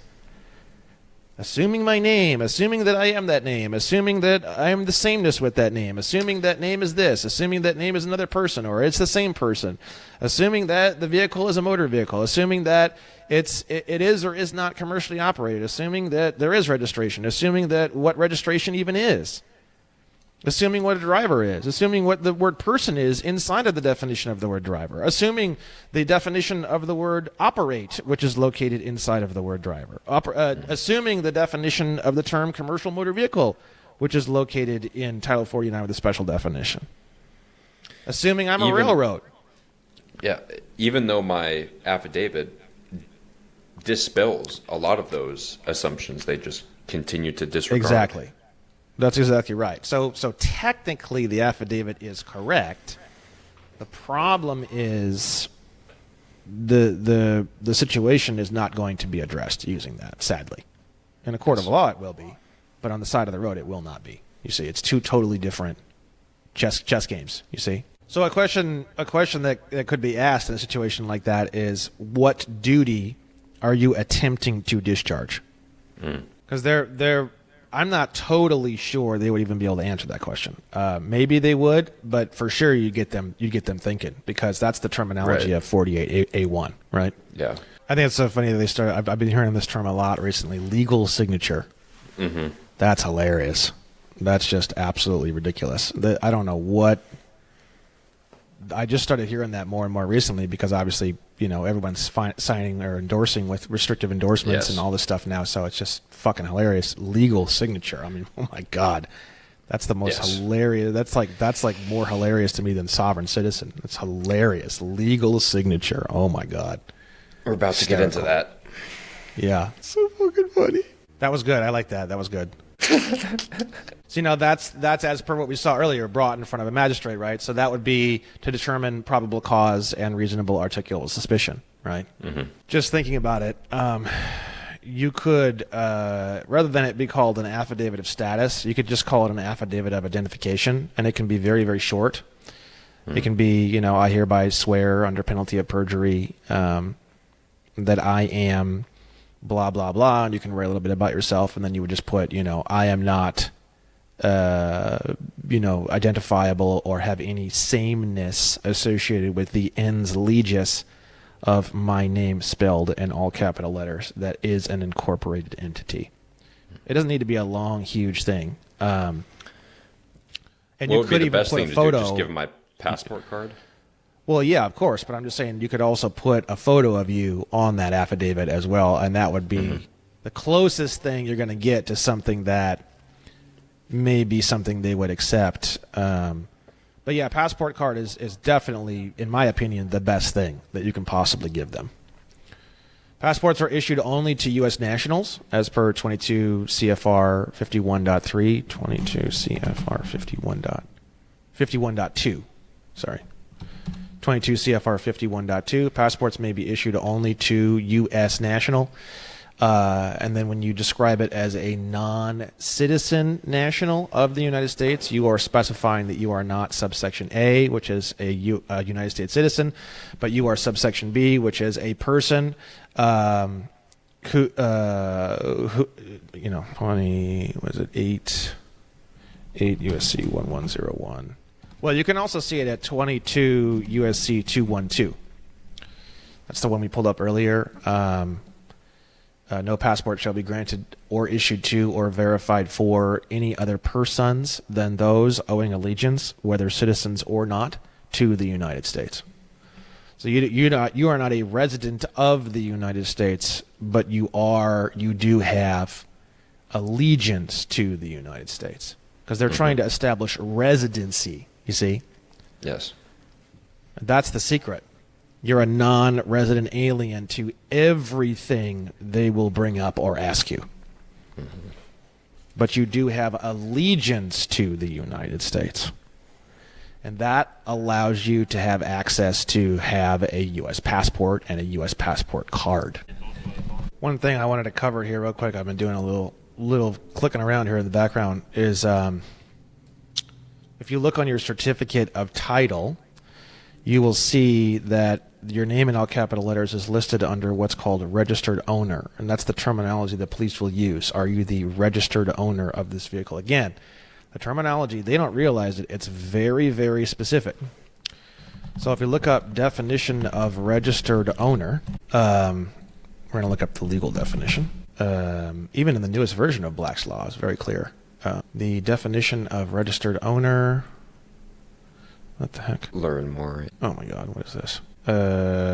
Okay. They are blocking me from going to Black's Law online. That is wild. I've never seen that before. Let's see if I can try it again. Oh, wow. Okay. Click advanced. Oh, advanced. There we go. Oh, my Lord. What is happening here? Oh, my God. Well, that could be a conspiracy. That's pretty wild. That is gone. That is brand new. Whoa. Okay. This is the one. This is the one here, I believe. This is very close to the one from Black's Law. The owner whose name is recorded in a security issuer's registers as the securities owner and is entitled to receive dividend or interest and principal payouts.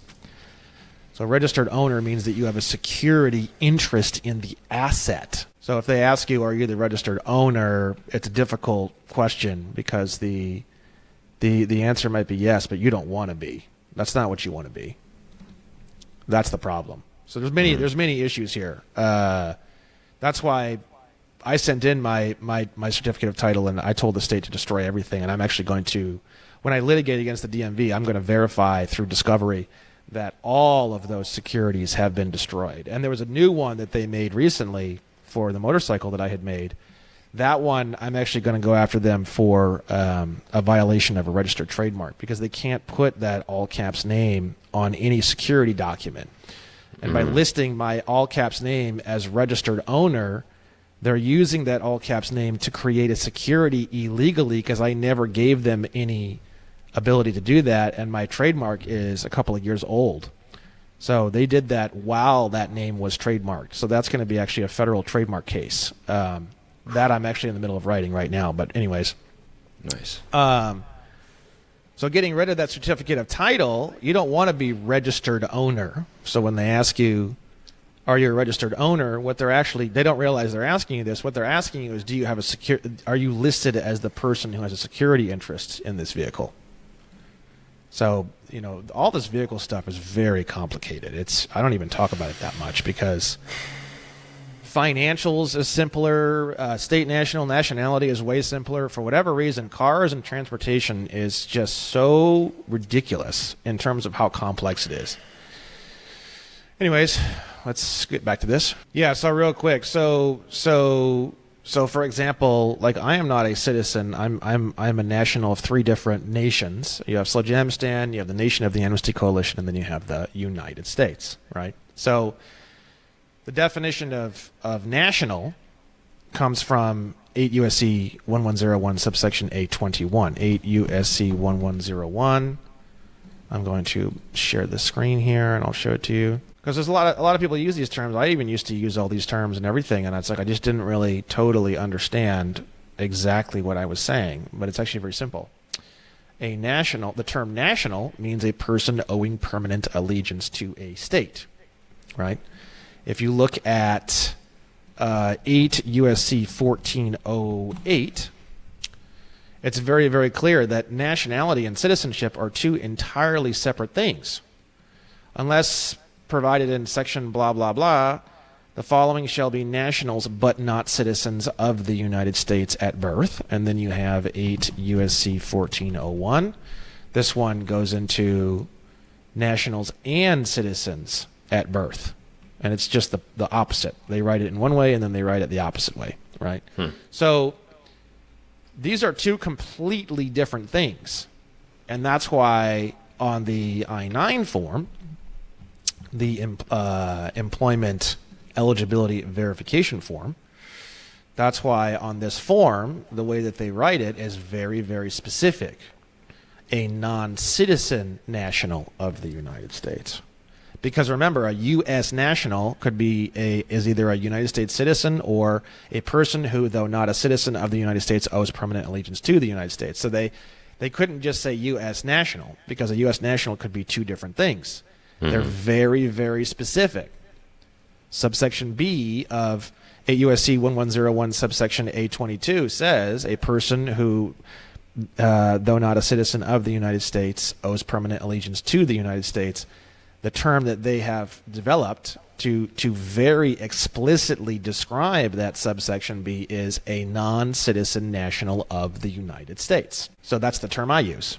That's what they use, so I'll use the same term. I don't have any problem with that. You know what I mean?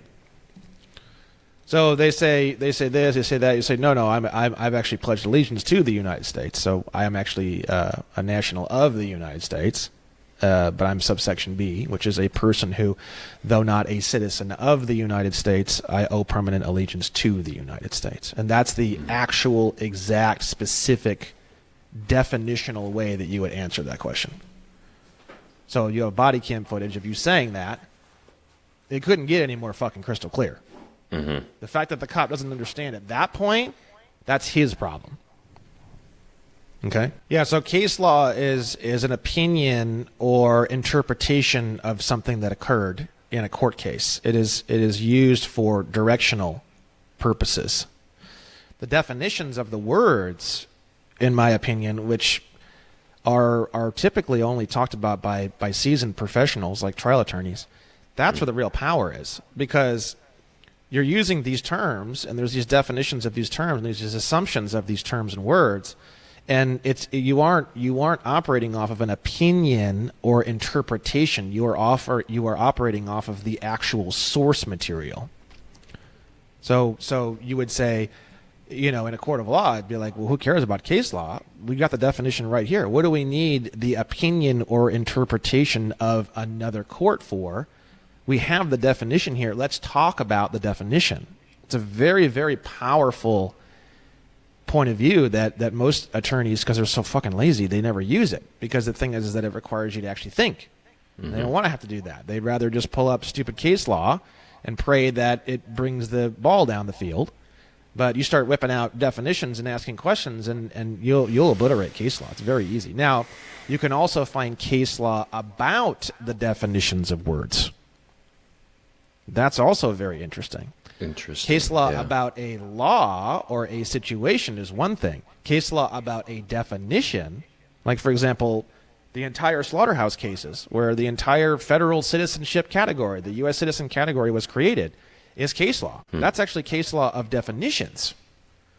So it's a fascinating thing. Are you looking at case law that's definitional based, or are you looking at case law that's not? Because if it's not going to be, they can use it all they want. It's not going to be that great. Now, this was interesting when I heard this, because this actually is a very, very weird situation where I don't know if they totally realize what they're doing and what they're asking, but this actually could get a little weird, where they could somehow say that because you're taping the interaction, and because the interaction, you making money off the interaction, that the interaction becomes a commercial interaction.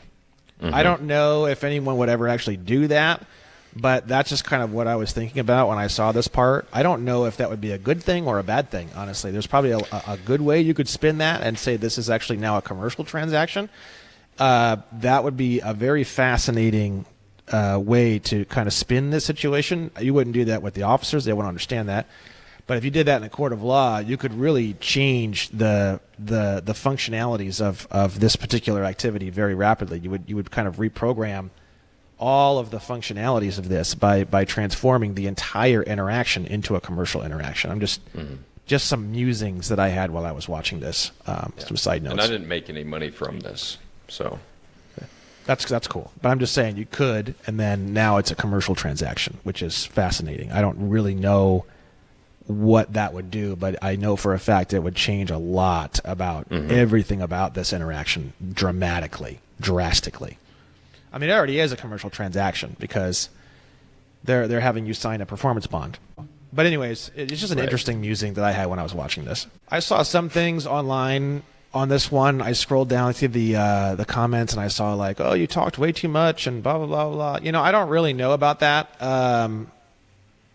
We'll go through some of the comments at the end. We'll go through some of the. Okay. I don't necessarily. I mean, yeah, anything you say can and will be used against you, but I don't know. I'm not. It's not always the best thing. Sometimes it is. It just depends on what you're trying to do and where you're at, and it's just not. Anyways, let's just keep going with this. Yeah. See, I don't know if he knows this. I have no idea what he knows or doesn't know, but he's starting to.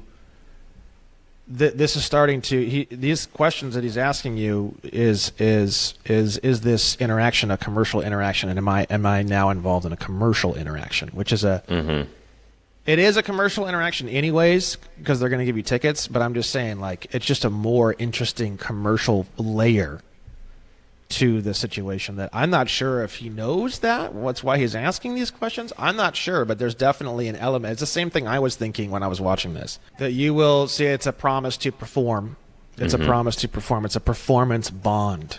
That's what that ticket is. And that's why it's a commercial transaction, just by the way. Legal. That's the funniest thing I've ever heard in my life. Legal. I don't know who the fuck made that up. That's the goofiest shit. That's like the police's like goofy version of like the term sovereign citizen. Legal signature. Oh my God, that's straight up fucking comedy.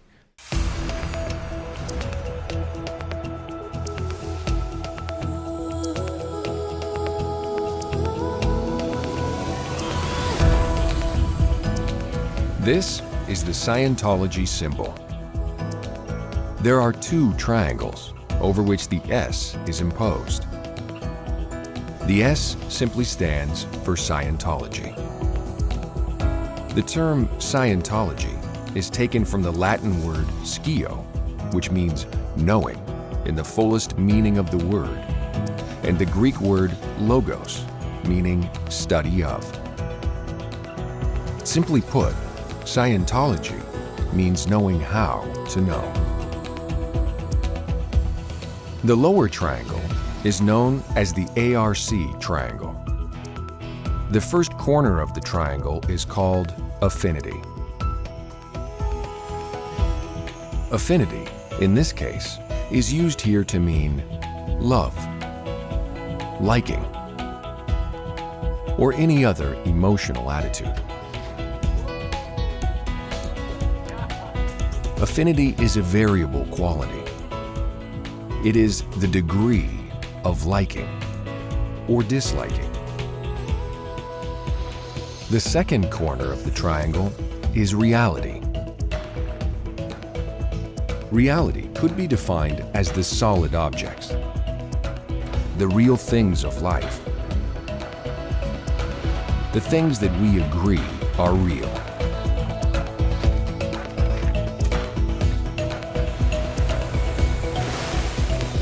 The third corner of the triangle is communication.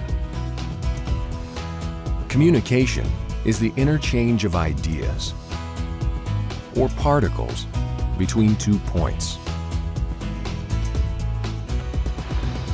Affinity, reality, and communication are interdependent one upon the other.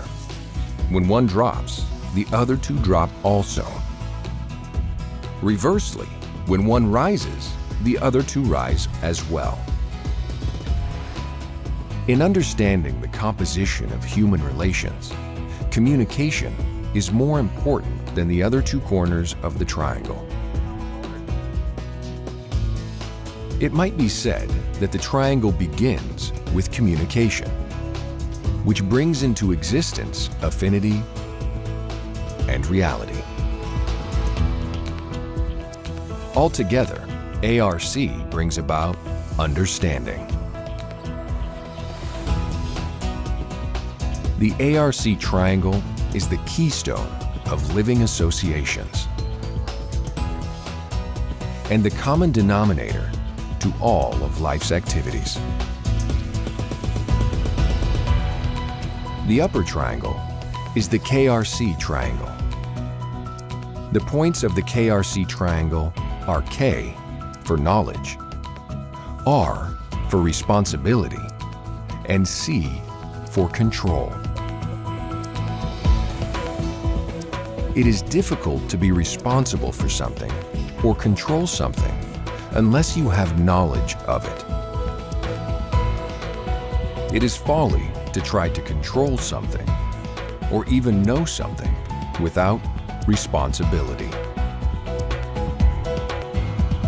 It is hard to fully know something or be responsible for something over which you have no control. The KRC triangle acts like the ARC triangle. When one corner is increased, the other two also rise.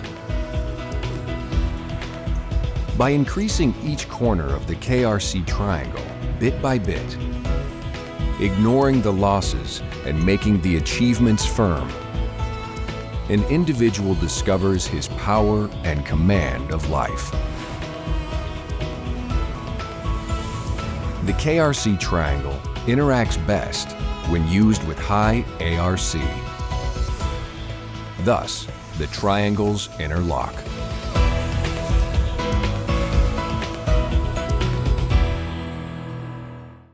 So this is the definition of citation. Can you see this?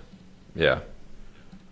So the second definition is an order from a court or the police commanding one's appearance at a certain time and place. To avoid having to make the appearance, one may attempt to show cause for lack of compliance with the order, or sometimes enter a plea and accept judgment by mail. So when you pay for the ticket, you are accepting judgment by mail. And another definition of citation is a source that supports a statement or is otherwise related to it. So it's essentially like a declaration or affidavit would be another term for citation, right? In legal documents, this... When it says one may attempt to show cause for lack of compliance with the order, could I send in something to the court, for example, attempting to remedy the situation with the man or woman victim? Yeah, of course, because the citation is essentially a complaint, and you can answer the complaint. That's the actual terminology.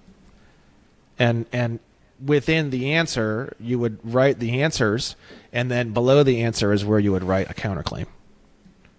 So answer and counterclaim go on the same document, and you submit the counterclaim with the answer. The problem is that I don't know if these minor traffic courts are even a part of the major court system. So I don't even know if you try to do that and they said you can't do that, that's just their way of saying, this isn't a real court.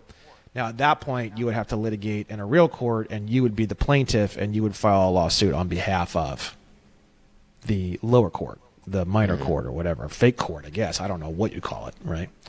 But either way, you can always go on the offensive, and that's always what I recommend. I recommend that you want to immediately and with as much force and power as possible, you want to go on the offensive. Not in a vengeful kind of way, but in like a very, very aggressive judgment equity kind of way. Like there has been a misbalance, and the balance of that needs to be adjusted rapidly, very, very rapidly. That's essentially how I do what I do, right? If I was pulled over, I wouldn't do anything like that unless I really, really felt that I had been very, very mishandled. And then if that was the case, then I would start to proceed with those kinds of proceedings, and then we would roll into discovery, and then I would depose the police officer, and then I would make a fool of them, and then I would take the videos and I would publish the videos to the best of my ability and destroy the entire reputation of the officer, and then I would have the officer's badge stripped, and then I would have the officer, possibly facing jail time, and then I would have damages, monetary damages, and it would be, if I really, really, really wanted to go that far, if I had really felt that that was what was needed in order for there to be equity, for example, if I felt that the officer was doing this to other people, and I needed to stop that from occurring to other people, to me, having all of the following things that I just mentioned occur would be proper justice for that situation. You think that the judge is the judge. Well, in a lot of situations, when you really understand this stuff and you really have a level head, you're the judge. You're the judge, the jury, and the executioner. So when you have that kind of power and you realize you have that kind of power, it does create tremendous amount of humbleness. And then when you're very humble, you never have the issues to begin with. When you're really humble, you just never get bothered. No one ever bothers you anymore, ever again. It's like a spiritual thing. It's like a circle of life. You go through all this, and then you come around the other, and then that's it. No one ever bothers you anymore. You don't even know why. That's my experience. And that is how I feel why I want to litigate to stop this from happening, not only to myself but to other people. I think, and I feel like that is, in my opinion, in North America, where we live in the United States of America, we don't have a rite of passage as a man. For a woman, her period is a rite of passage from being a girl into being a woman.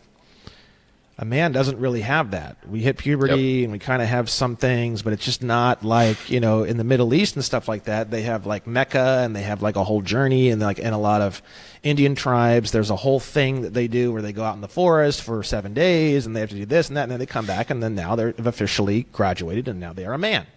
Yep. We don't really have that. For me, in litigation, I have found the rite of passage being a man. I feel like litigation and what we're talking about right now is the rite of passage for us. But that's just my own opinion, How so? I'm curious about that. This is the ultimate masculine. This is battle. This is war. and Yeah. and it's like the art of war. Know thy enemy, and appear weak when you are strong, and appear strong when you are weak, and all warfare is based on deception, and build your enemy a golden bridge of which they can retreat across, and all of the Sun Tzu items. This is warfare, but warfare is not clanging swords and clanging axes. Sun Tzu says all warfare is based on deception.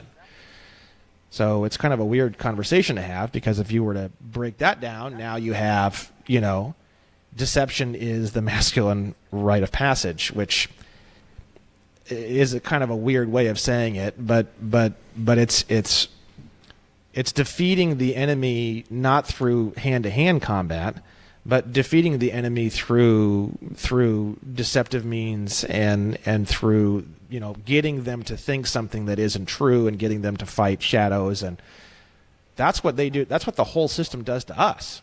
Yeah. Everything is designed to deceive us, right? So all warfare is based off of deception. So it's kind of like, it's a weird conversation to have. I don't really know how I would describe all of it, because I don't really deceive people either, because I feel like the level above warfare is complete understanding, complete affinity, complete openness, complete love, Yes, which by true. definition would not be warfare, which by definition would not be deception. Yes. So but when you're stuck in warfare and you're stuck in it and you don't know how to get out of it, now you're in warfare, and what does Sun Tzu say? He says all warfare is based off of deception. So if I'm not involved in war in any area of my life, so I don't use deception necessarily. But if I did, or if I did feel like I was in a war, like with some bark hard defense attorneys, I may use deception, maybe possibly within the confines of the law. Do you see? They use it all the time.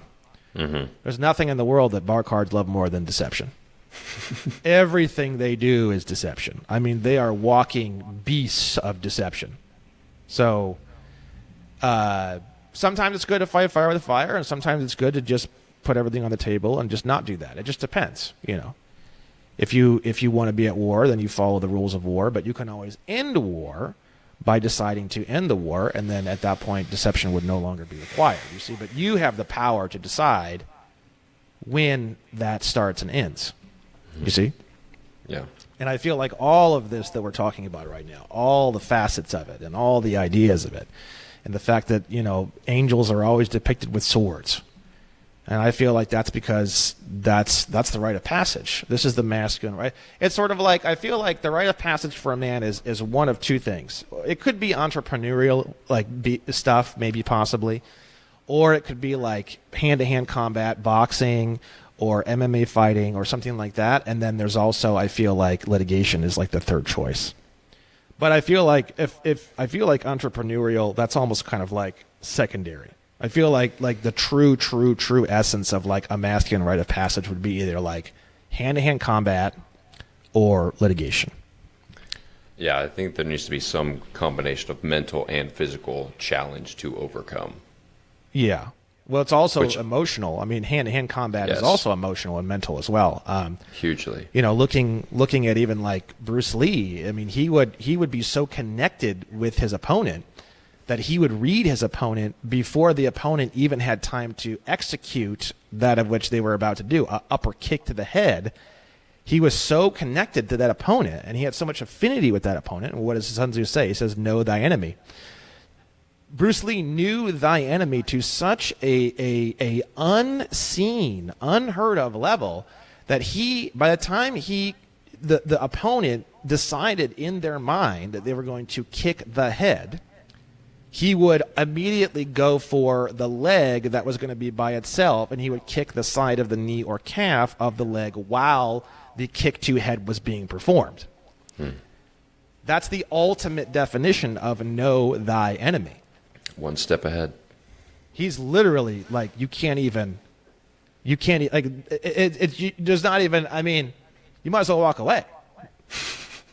There's nothing you can even do. I mean, there's no chance that you'll ever even land a punch on this guy. Like, why am I even here? Do you know what I mean? Mm-hmm. And that's the ultimate.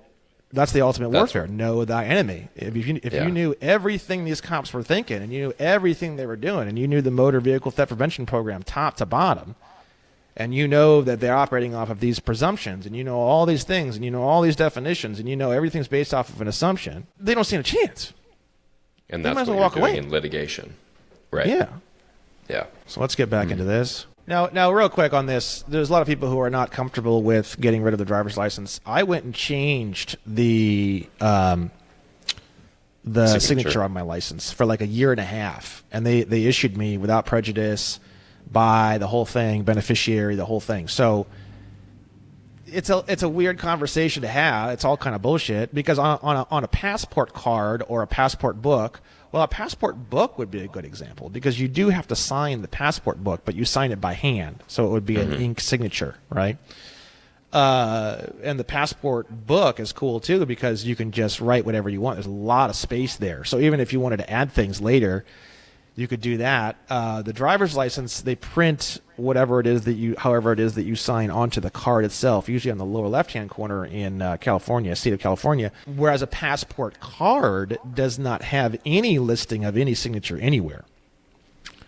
Interesting idea. So you're going to tell me that my legal signature is based off of something else, but you don't have anything of which to relate that to because the passport card does not have any verification or signature on it of it by any means. So that's kind of an interesting conversation as well, right? So if you write without recourse on a performance bond, it basically indemnifies you from all future performance.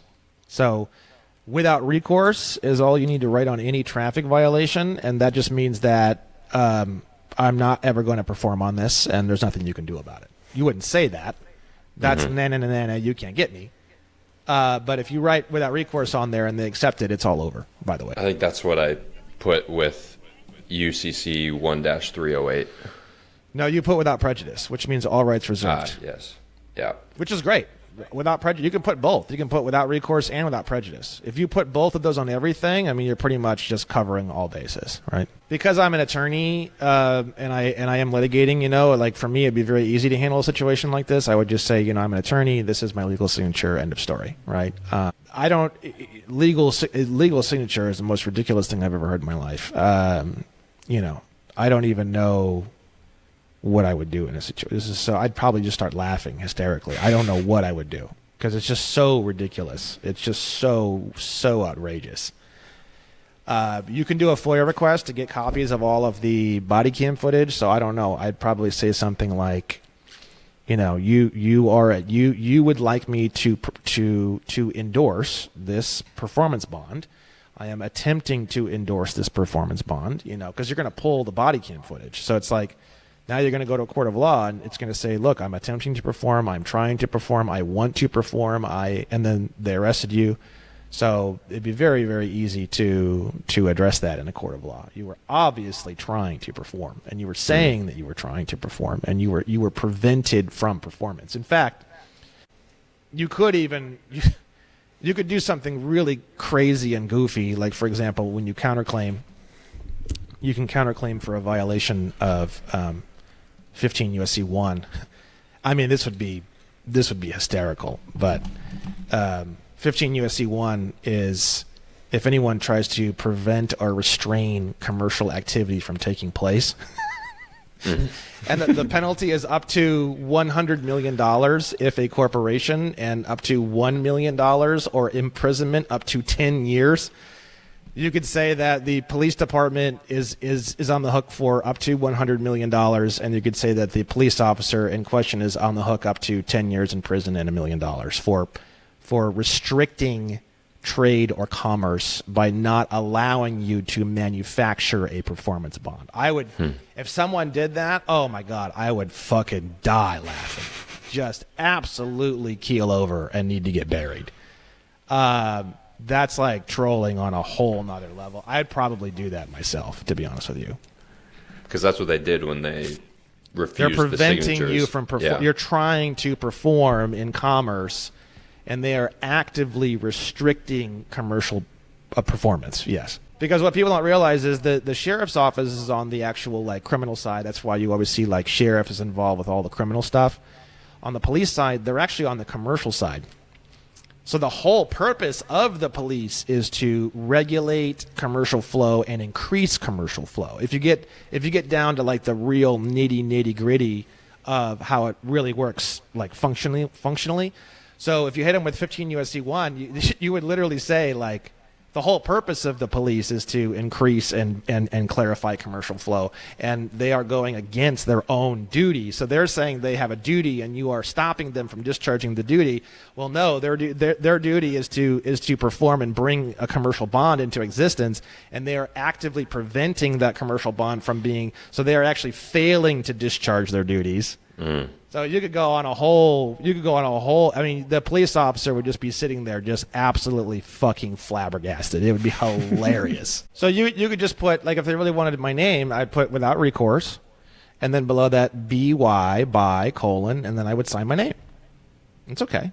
You just without recourse would have to be there. You know what I mean? Above the name or below it or wherever, right? Legal signature. Yeah. So they're trying to relate some other source material. Again, it's like the definition of identify, right? That's sameness, right? So they're saying you signed here a certain way over here on the affidavit. You signed over here in a certain way on the driver's license. So the solution to that, I suppose, even though it's just so goofy to me, would be to just make sure that on your driver's license as well as on your affidavit, it includes the terminology without prejudice as well as the terminology without recourse. Just put them both on there. Now they're going to say, legal as to what? What are you referencing to? Oh, well, shit, it says the same thing here and it says the same thing here. Well, I guess it is your legal. I mean, they don't know what they're talking about. You can confuse them so easily because they don't have a clue. So if you put the terminology on the affidavit and you put that terminology on the driver's license, now what are they going to do? You see? Again, so what happens is that the without recourse is essentially the most terrifying thing on the planet to a police officer. They don't understand it, but they know that when there is something that people can write that makes everything that I do have no power. Like, it's basically like defanging me, taking away all my weapons, all my power. All of my power is being taken away by people who are writing some goofy shit on these fucking tickets.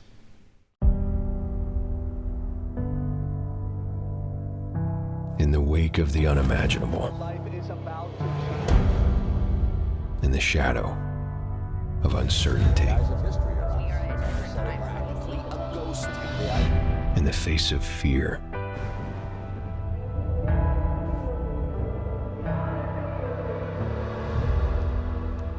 it's time to rediscover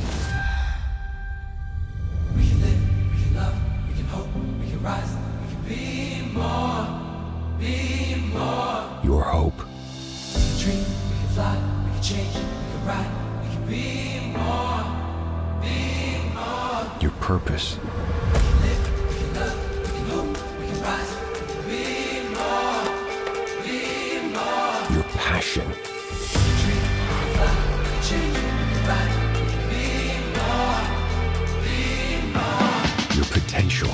Take your name, show your mind. Raise your head, raise it high. Don't look back, reach inside. There is more to this life. You. Hope, rise, be more, be more. We can dream, we can fly, we can change, we can ride, we can be more, be more. Because no matter what we may face,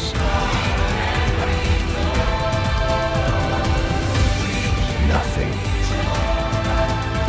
is stronger than the human spirit.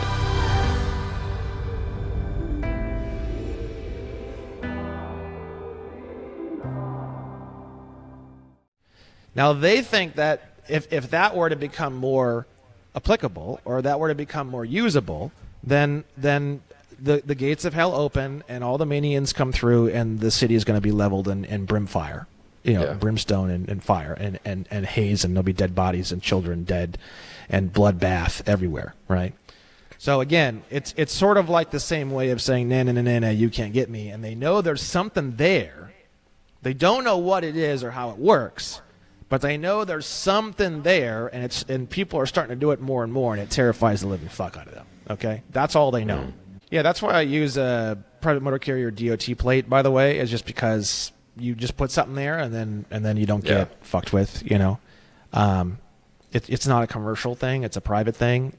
It says in the definition of private motor carrier, often used for commercial purposes, but within the confines of a commercial activity using its own goods or whatever. But it does not say always. So we have another assumption there. You know, there's a lot of ways to use and facilitate. We can get into that after the video, but I just want to. There's some guys who are like, fuck the motor carrier DOT number. Like, we don't need any of that shit. Like, blah blah. That is true. I don't deny that. The problem is you will be accosted. That's the problem. So it's all optional. We live in a voluntary world. We live in a voluntary system. Whatever you want to do is up to you. I'm not even saying what the quote best thing to do is, end quote. I don't want to get pulled over every 5 fucking seconds, so I have a private motor carrier DOT plate on my car. Period. End of story. You know. So there we have it. There we go. So it might sound like I butchered your video. It might sound like every single little inch, every millimeter of your video. Whoops, hold on. But I'm not. I wouldn't bring you on the show, and I wouldn't. You know, I actually really enjoyed the interaction. I wanted to get into some of the comments. Fuck, hold on one second. Yeah, there's a bunch of comments on that one for both sides. Let's do that real quick, and then we can get into. Because, like I said, the peanut gallery is gonna come out in full force on this one. We're gonna have probably 480 trillion comments on this fucking video, and it's going to irritate the fuck out of me, by the way. But that's okay, because I'm technically, you know, I haven't necessarily done it, so it's also kind of like, you know, it's that third one. I recognize that. I recognize that myself too. So going down here, you know, here's some of my comments. Right? What had you sign? Blah blah blah. So this is a very negative comment. It is true, but it's like from a very, very like not understanding the other person's perspective. Yeah, they'll lose their assumed power, but they feel like their assumed power is what brings stability to the society. They aren't pieces of shit. Their intent is not to destroy. Their intent is to hold the demons at bay. You see, that's the issue. The issue is they think that the default of a human being is a robbing, murdering, bloodthirsty psychopathic, not fully, but like anyone left to their own devices will do something illegal, and they will harm or degrade the society, or they will make a society that is people will the natural proclivity of a human being is to violate common law. Is almost like the easiest way to say that is the ultimate spinal cord stable idea that they operate off of. That idea has to be there in order for someone to be a police officer. Once that idea is shaken, then you're shaking the actual entire spinal cord that even has them there wearing the badge and the uniform. If you shake that basic piece of information, you shake their entire career. That's the way you shake it. Right? And you can shake it because that is a false piece of information. It is a false piece of information. If that was true, you wouldn't even be able to walk down the fucking road without getting robbed or killed or raped or God knows what. Right?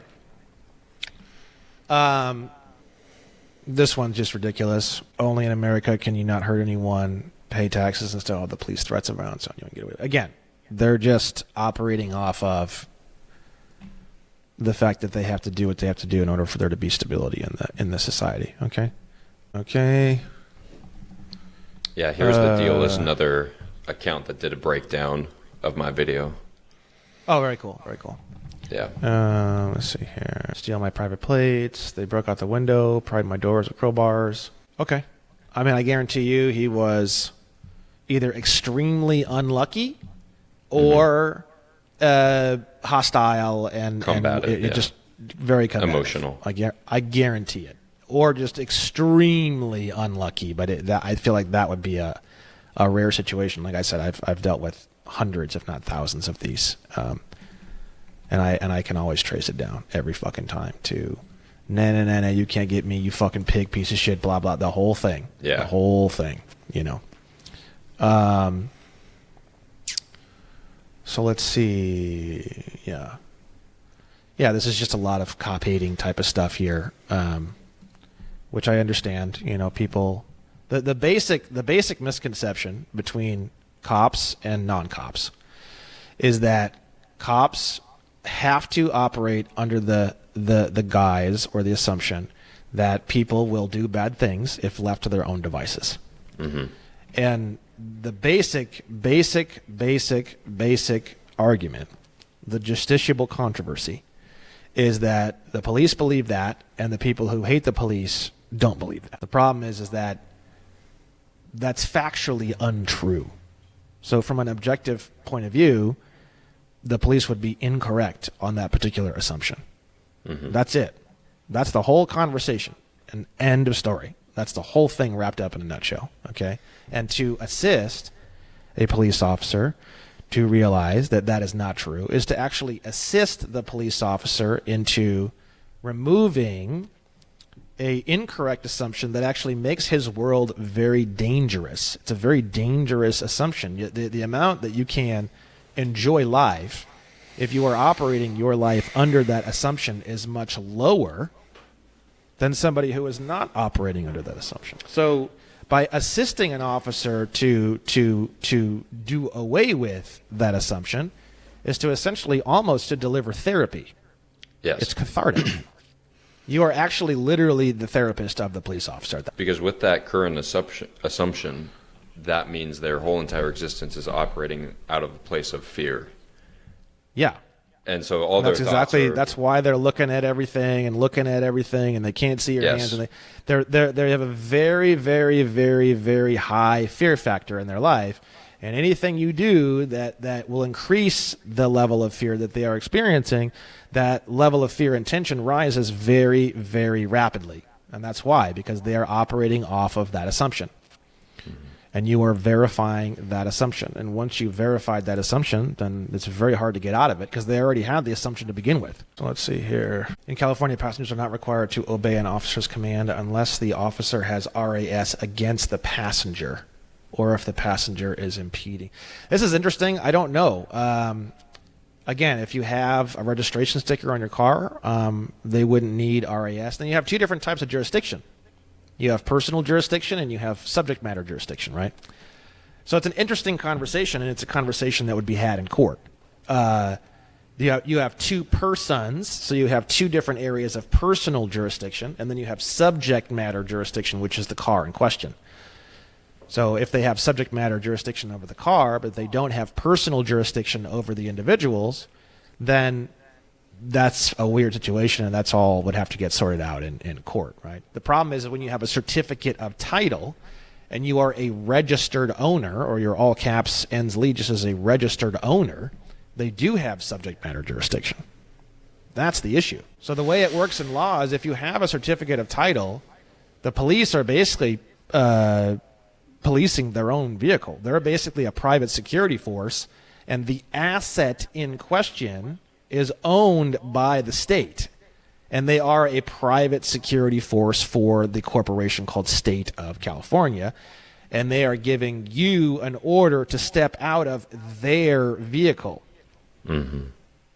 or a vehicle of which they have power of attorney to deal with, because that asset is owned by the state because you gave your car to the state when you got a certificate of title, you see. So if you get rid of the certificate of title, you get rid of the driver's license, you get rid of the license plate, and you get rid of the registration sticker, now you have a situation where they don't have personal jurisdiction or subject matter jurisdiction. The problem is they don't know that. That's the issue. So it's a very complicated, it's ridiculously complicated, honestly. But you understand what I'm saying, right? Yeah, so what's the first step in that? Is getting the private DOT carrier number? Yeah, you can literally just take your certificate of title that you got for your car or your bike and just write all over it, this is to be destroyed, all security interest is to be released, and put a little attached little letter or affidavit on the front of it, and it just says, look, this all caps name is no longer the registered owner or has any security interest in the vehicle. This vehicle is being fully privatized. It's going to be placed in a private trust, and there will be absolutely no security interest on this asset by the state. please release all security interest on this vehicle. This vehicle will no longer be registered, and this name will no longer be registered owner, and this security is no longer, this security needs to be destroyed permanently. I mailed all that into the state. I never heard back from them, ever. I never got a phone call, a letter, nothing. So I just assumed it got done. And then with my bike, I got the MCO MSO straight from the dealership when I bought it, and I never sent it into the state.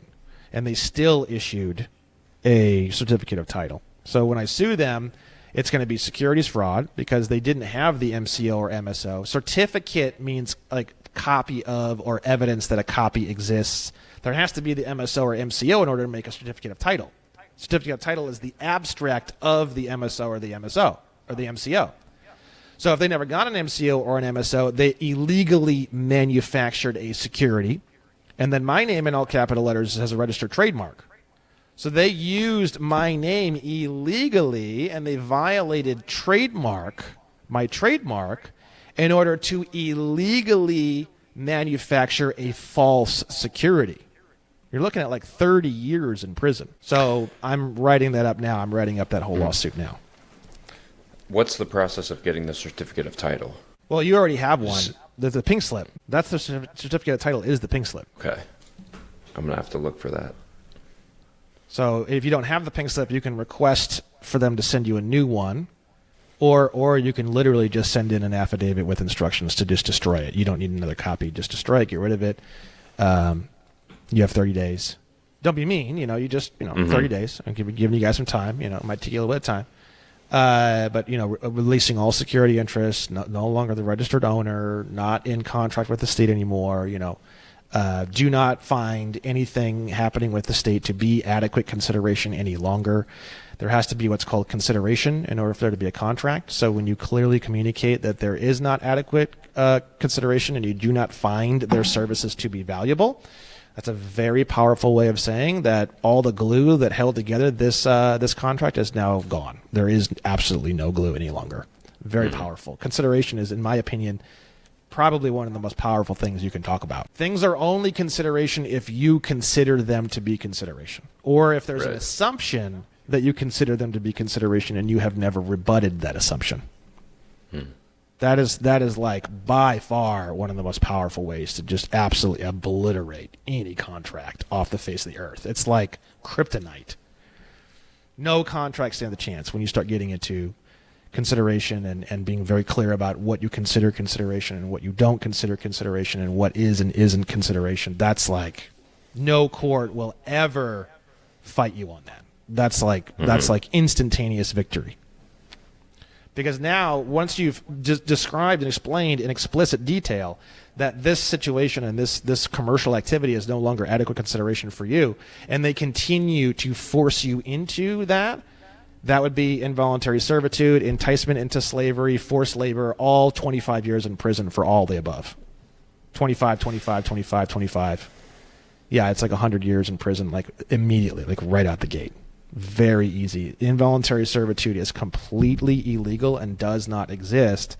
Everything is voluntary because they assume it is consideration for you, and you never rebut that assumption. That is like the ultimate spinal cord of all what people would consider to be involuntary slavery. When you clarify consideration and they continue to force you into the contract, no court will disagree with you. It's a massive felony on the level of rape, murder, arson. It's literally on that level. Massive. But if you don't clearly, calmly, if you send them an affidavit that's 480 pages long, they can't read it, they can't understand it, they can't duplicate the idea that you're saying that there's no longer any consideration. When it's 2 paragraphs, and you say, I really just don't think that this is adequate consideration anymore, and I would consider the following things consideration if you came and cleaned my car, if you fixed my car, if you painted my car, but if you don't want to do these things, that's it. I don't consider any of these other services that I've been offered, and I don't consider any of these things consideration. I don't consider the motor vehicle theft prevention program to be consideration. I don't want to be in that program anymore. I didn't even realize I was in that program. That's it. that's clear as daylight. You can't get any clearer than that. You aren't a fucking paper terrorist doing that. One page, not even a page, half a page. And then sending this in to who? To the state. Yeah, you can send it to the state. You can send it to the DMV. You can get a copy of that. You can send it to everybody.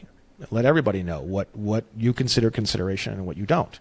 Because that is what equals a contractual obligation. And then if you really want to put it on there, you can put on there, anything above and beyond this or forcing me to continue to perform on this will be considered involuntary servitude and will be handled as such in a court of law. The problem is that I don't recommend you ever threaten anything unless you're willing to actually do it. That's just kind of like a personal policy I have. A very close friend of mine has taught me that. Tracy Barron, my business partner, and the guy who kind of got me into all this in a lot of ways, it's one of his kind of main policies he lives by, and I think it's a good policy to have. If you threaten it, you better be willing to do it, no matter what it takes. So I don't like empty threats. I think there's so many empty threats. Bar cards, that's all they do. That's like their whole repertoire is empty threats. I just don't like it. It's very pathetic. It's a very low level of existence, in my opinion. Okay, so Yes. Out of integrity. Yeah, we have. This is cool. This guy's cool. Kind of chill, Yeah, most of them claiming are very supportive. Yeah, claiming Minnesota Rule 220. That's like a different type of. It's not quite a trademark. But it's like a really cheap, fast way of like kind of doing like a DBA kind of a thing. I don't really know the difference between doing one of these and doing a trademark. I did a full-blown registered trademark on mine, which I think is cool. I would recommend that. It's a long process. It's easy. Well, that's like you file it, and you have to wait like 4 months, and then you do like one little thing, and you have to wait like 4 months, and then you do like one little thing, and then you wait like 4 months, and then you do like one little thing, and then it's done. So it's a little bit of a pain in the ass, but really, in the grand scheme of things, it's not that hard. It's time to rediscover the human soul. Not the mystical, the metaphysical, or the supernatural. We're talking about the source of your abilities, your motivation, your vitality. The thing that makes you, you. We're offered a dream of convenience, but what of self-fulfillment, happiness, peace of mind? No more speculating, no more of this or this, but this. It's time to find out for yourself, to look, to know. It's time to rediscover the human soul.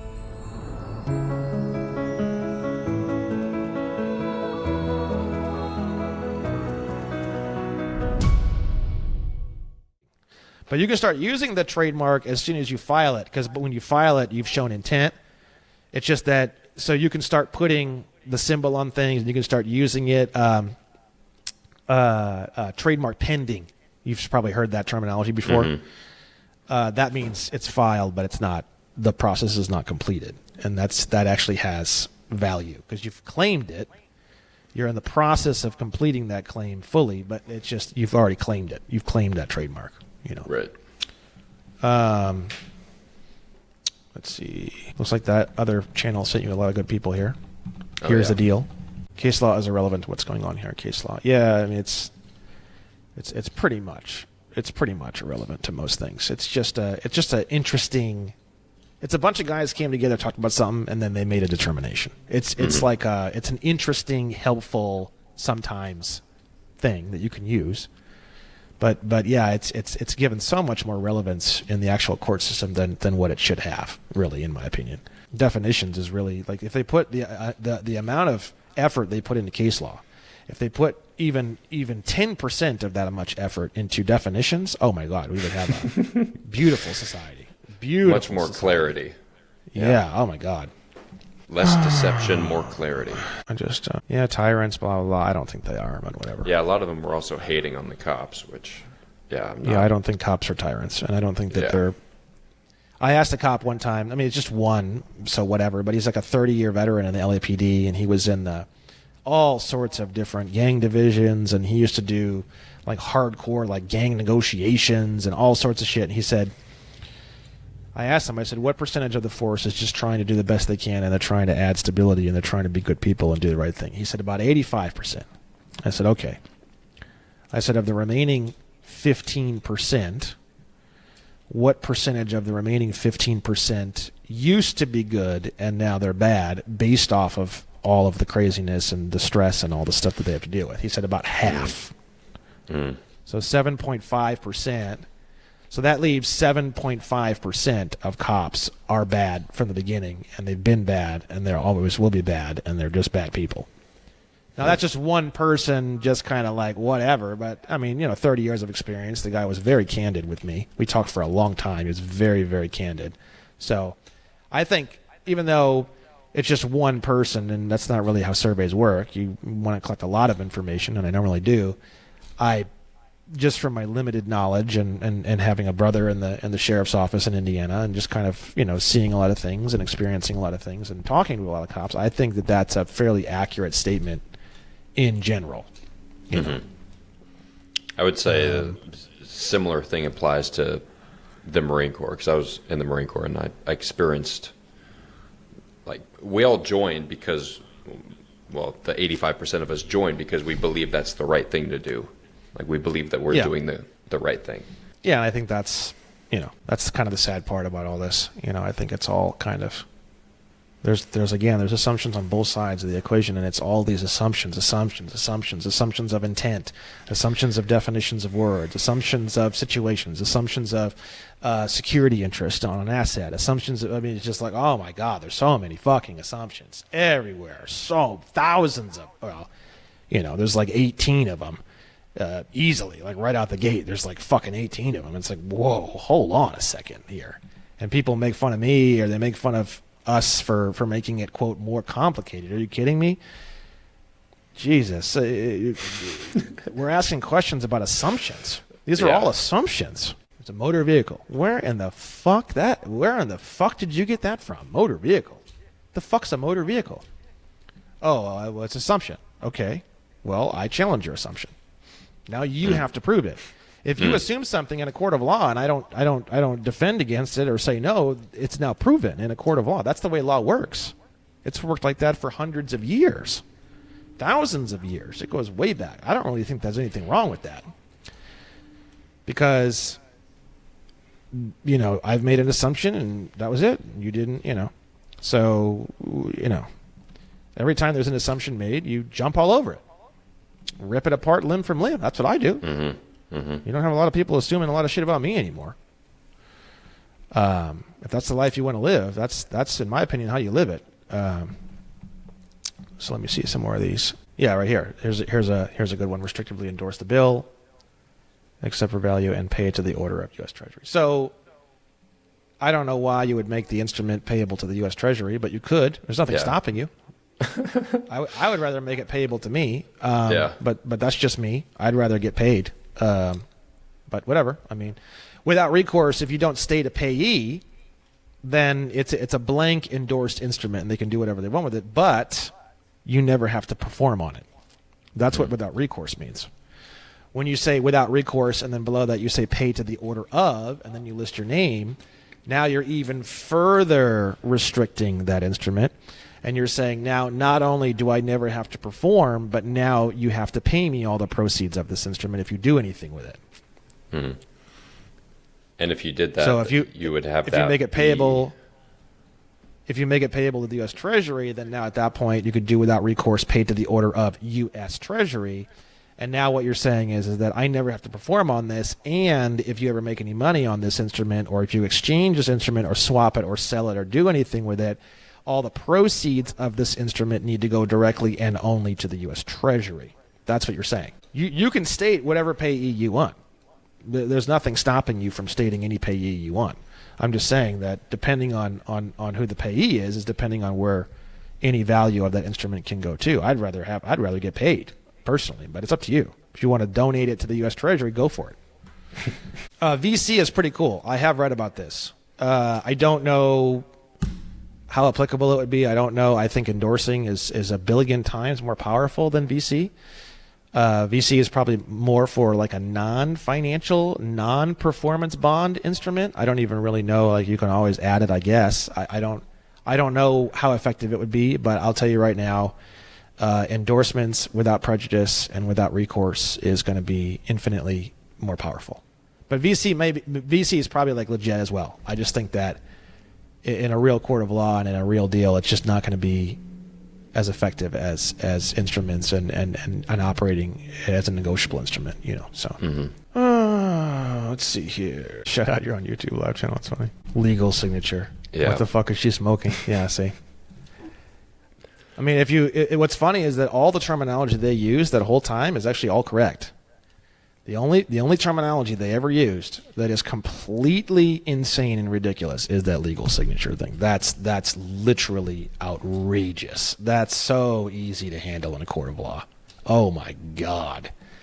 All the other definitions and everything else that they were saying is all straight out of the book. Mm-hmm. Driver, motor vehicle, state of California, resident, you know, they always use all the terminology perfectly, typically from everything I see. This legal signature thing is like literally going to be a stand-up comedy act in like 10 years. I'm telling you. You're going to have guys literally going on stage talking about 10 years ago we had cops pulling people over about the legal signature, and the fucking audience is going to be roaring with laughter, bro. Like talking about like how grandpa used to fucking, you know, had a megaphone where he had to put a fucking, you know, crank it up with his fucking hand, and it's just like hilarious, you know.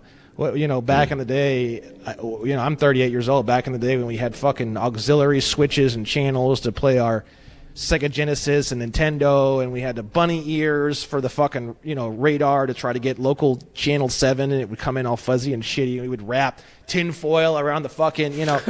It's like, that's kind of like, that's what legal signature is going to be in like 5 fucking years. It's going to be just the most hilarious joke that ever happened, that is just this like weird and antiquated, you know, hilarious, like annals of like human hilariousness, you know. Yeah, I mean, that's it. I mean, that's pretty much all I see here. I mean, we can go farther, I guess, but we're going on a couple hours here. I think we're...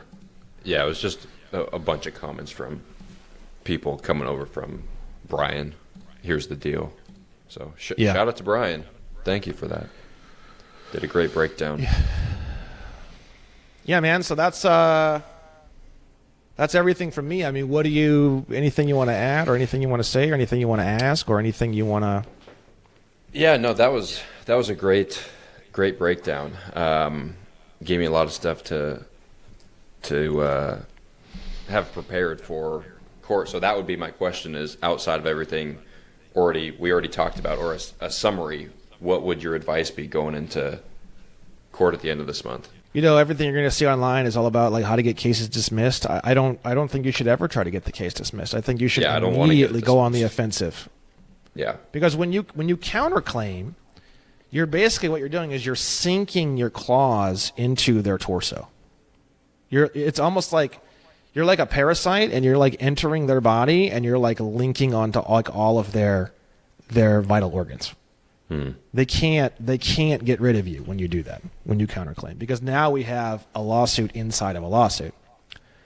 So if they try to dismiss it, it's literally always going to be denied. There's no way. Now, if you write a counterclaim and then they write a motion to strike or a motion to dismiss that counterclaim, now we have to talk about the counterclaim, and they have to like fight to get rid of it. Now they're on the hook, and they have to fight to get rid of the counterclaim. So now we have two claims, right? So let's say like their claim is just these couple things, and you can address all that in your answer, and then in the answer, at the bottom of the answer, you counterclaim. So now it's like, the cool thing is once you handle the original claim, their original complaint, and you address that and you handle it, if the counterclaim is still sitting there, now they have no teeth at all whatsoever, and now you're the one in the driver's seat. And now they're on the defense completely, and now you're on the offense completely. And in my opinion, that's where you want to get to as rapidly as possible every single time you get accosted, every single time you get a ticket, every single time you get sued. Now, there's just things called, I'm not going to get into a whole litigation class. There's some stuff that I'm going to be releasing soon. There's going to be some micro litigation stuff, like micro litigation classes coming out with David Greenberg. It's going to be coming out here pretty soon. It'll be pretty cool. But you have these things called causes of action. Cause of action is like the main thing that's occurring that's like triggering this particular whatever to take place, this lawsuit or whatever. And you can have as many causes of actions as you want. The more you have, in my opinion, the better, as long as they're like legit. You don't want to just put a whole bunch of horse shit on there. It could be frivolous, right? But if you like legit, you want to have like, on a lot of my cases, I have like 12 or 13 causes of action.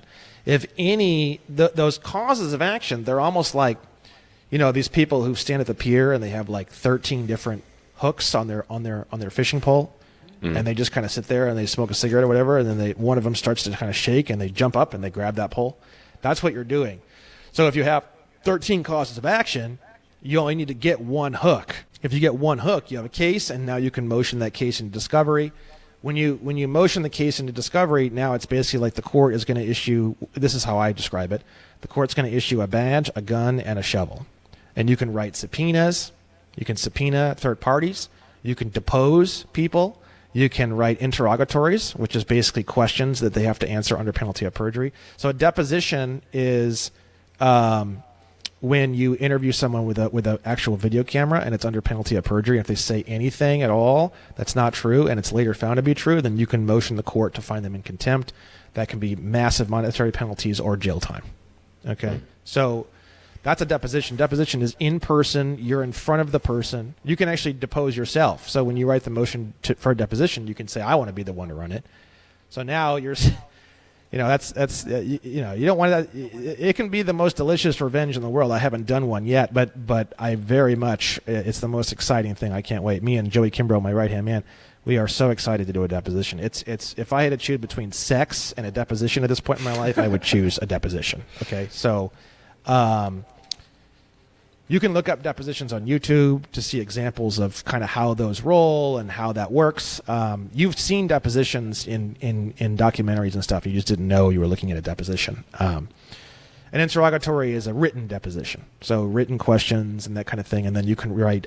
You can compel them to produce records. You can compel them to produce documents. You can compel them to produce accounts. You can subpoena third parties for information relevant to the case.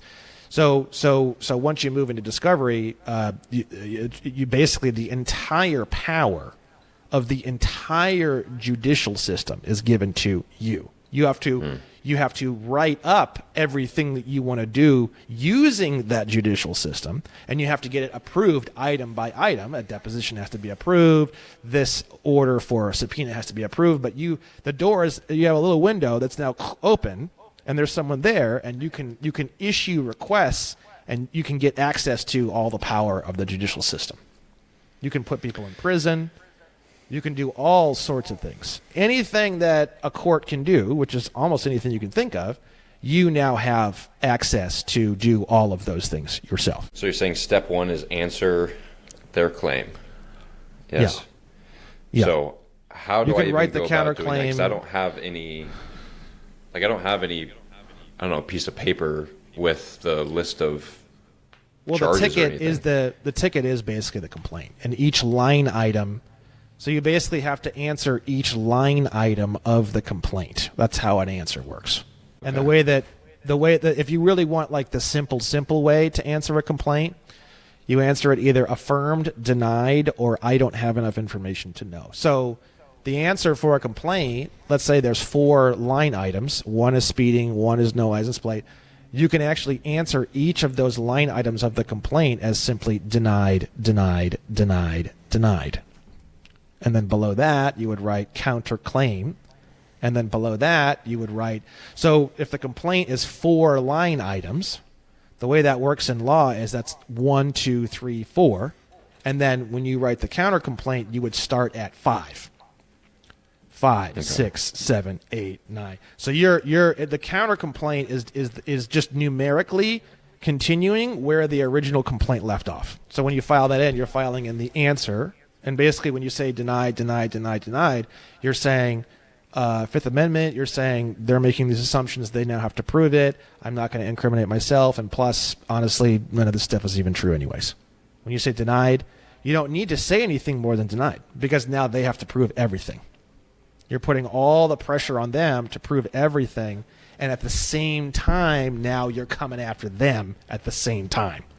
Mm-hmm. So now they have tremendous pressure now to perform and prove all of the original allegations, plus they now have to defend the onslaught of you coming after them. And how am I typing this up? Just on a Google Doc, or I'm sure there's some specific way to. Yeah, you have to put like the thing at the top and all the bullshit. That's all you can find all that online. That's like simple accoutrement type. And I'll be doing. There's a show I did recently with Brandon Thomas where I broke down a lot of this, and you can actually see it with your own eyes. It's called the Expanding Reality Podcast, and you just type in Expanding Reality, and then the name of the show is Flurry of Motions, which is actually a legal term for when you file a complaint.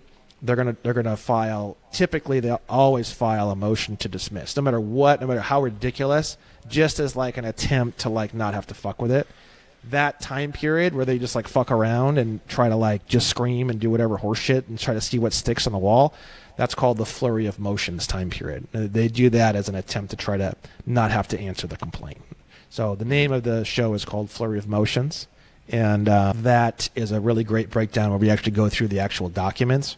And then probably literally any day now, maybe even today or over the next few days, I'm going to have a video with David Greenberg that is going to be released. That's going to be a micro litigation course. It's going to be a series of videos. We're going to do another one here soon.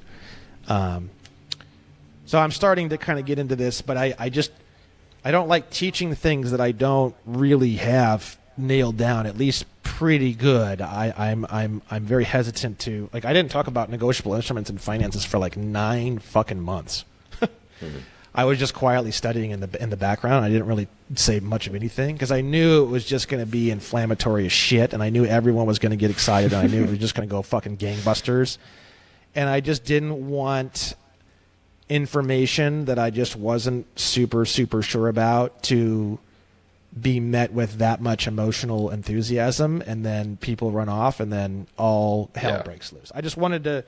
I just knew it was just going to be so fucking crazy that I just wanted to really have that nailed down before I got too into it. But litigation's the same thing. I've been studying this for probably 9 months, and I'm just now kind of starting to talk about it more and more and more. So, do you know anything about the How to Win in Court course? Have you heard anything about that? Yes. Cool. That's where a lot of the information that I've learned comes from. Dr. What is his name? Not Dr. Glover. That's Robert Glover. Dr. Graves. That's the guy who made all that, Dr. Graves. Yeah, I took his course. I haven't logged into it in a little while, but yeah, it's a great course. HowToWinInCourt.com. It's called Juris Dictionary. Yeah. It's a great course. Fantastic course. So yeah, it's I think I've done most or all of it, but I took my time and went very slow and was like very, very freakishly delicate to try to understand every word, every single thing he was saying, because I'm in the thick of it now. I've got 4 cases going, and we've got several on the way. So it's like the real deal. I'm really in there. I'm in the octagon, man. So it's exciting times, especially if you prefer this over sex. Yeah. Well, deposition specifically. Litigation's pretty awesome. I would say it's up there. Litigation, motorcycles, and sex is kind of all in the same category, but deposition specifically is just a deposition is just powerful. It's that that if you really want a taste of revenge, it doesn't get any better than a deposition. You could just obliterate someone off the face of the earth. Literally. They don't. Imagine being the laughing stock of the whole fucking world for the rest of your life. That's literally a deposition. Type in police officer deposition. Hell, you can type in any deposition. The whole point of a deposition is to make someone look like a fucking insane or stupid as hell or completely incompetent or whatever. That's the whole point. That's why you do it. Well, yeah, that sounds like it'll be fun. Oh yeah. But yeah, Flurry of Emotions, David Greenberg stuff's coming out soon. So rather than get into that here, which we're already kind of like pretty far into this, it's just a whole presentation. So I'll just save it for one of those. There's also one I did recently with Dr. Andy Kaufman. It's not like very specific in terms of like pulling everything up, but we talk about litigation specifically, and it's a very popular video that's pretty cool. That might also be pretty helpful as well. But you're trying to figure out like the actual, like, what do you write and how do you structure the actual paper and stuff like that. So that's going to be more of like the Flurry of Motions video or the David Greenberg stuff coming out soon. Yeah. Okay. Cool. Yeah, thank you for this. This was helpful. I imagine it's going to be helpful for all the people watching this too in similar situations. So. Hell yeah, man. So you're at, what is it, at Captain_Taylor_Morgan. That's it. On Instagram, and then on YouTube. Same thing. Yep, Instagram, YouTube, TikTok. Any other major platforms they can find you at? No, that's it. Those are the major ones. Perfect. Anything else you want to say or add to this or anything? Or are you good to end off here? Or? Yeah, we could end here. It's been a while. We could talk about a lot of different things. But as for this, I feel complete. Perfect, man. All right, guys. So I hope you guys get a lot of value out of this. I know I haven't done anything like this before. I hope you guys like it, and let the comments begin, I suppose. See you later.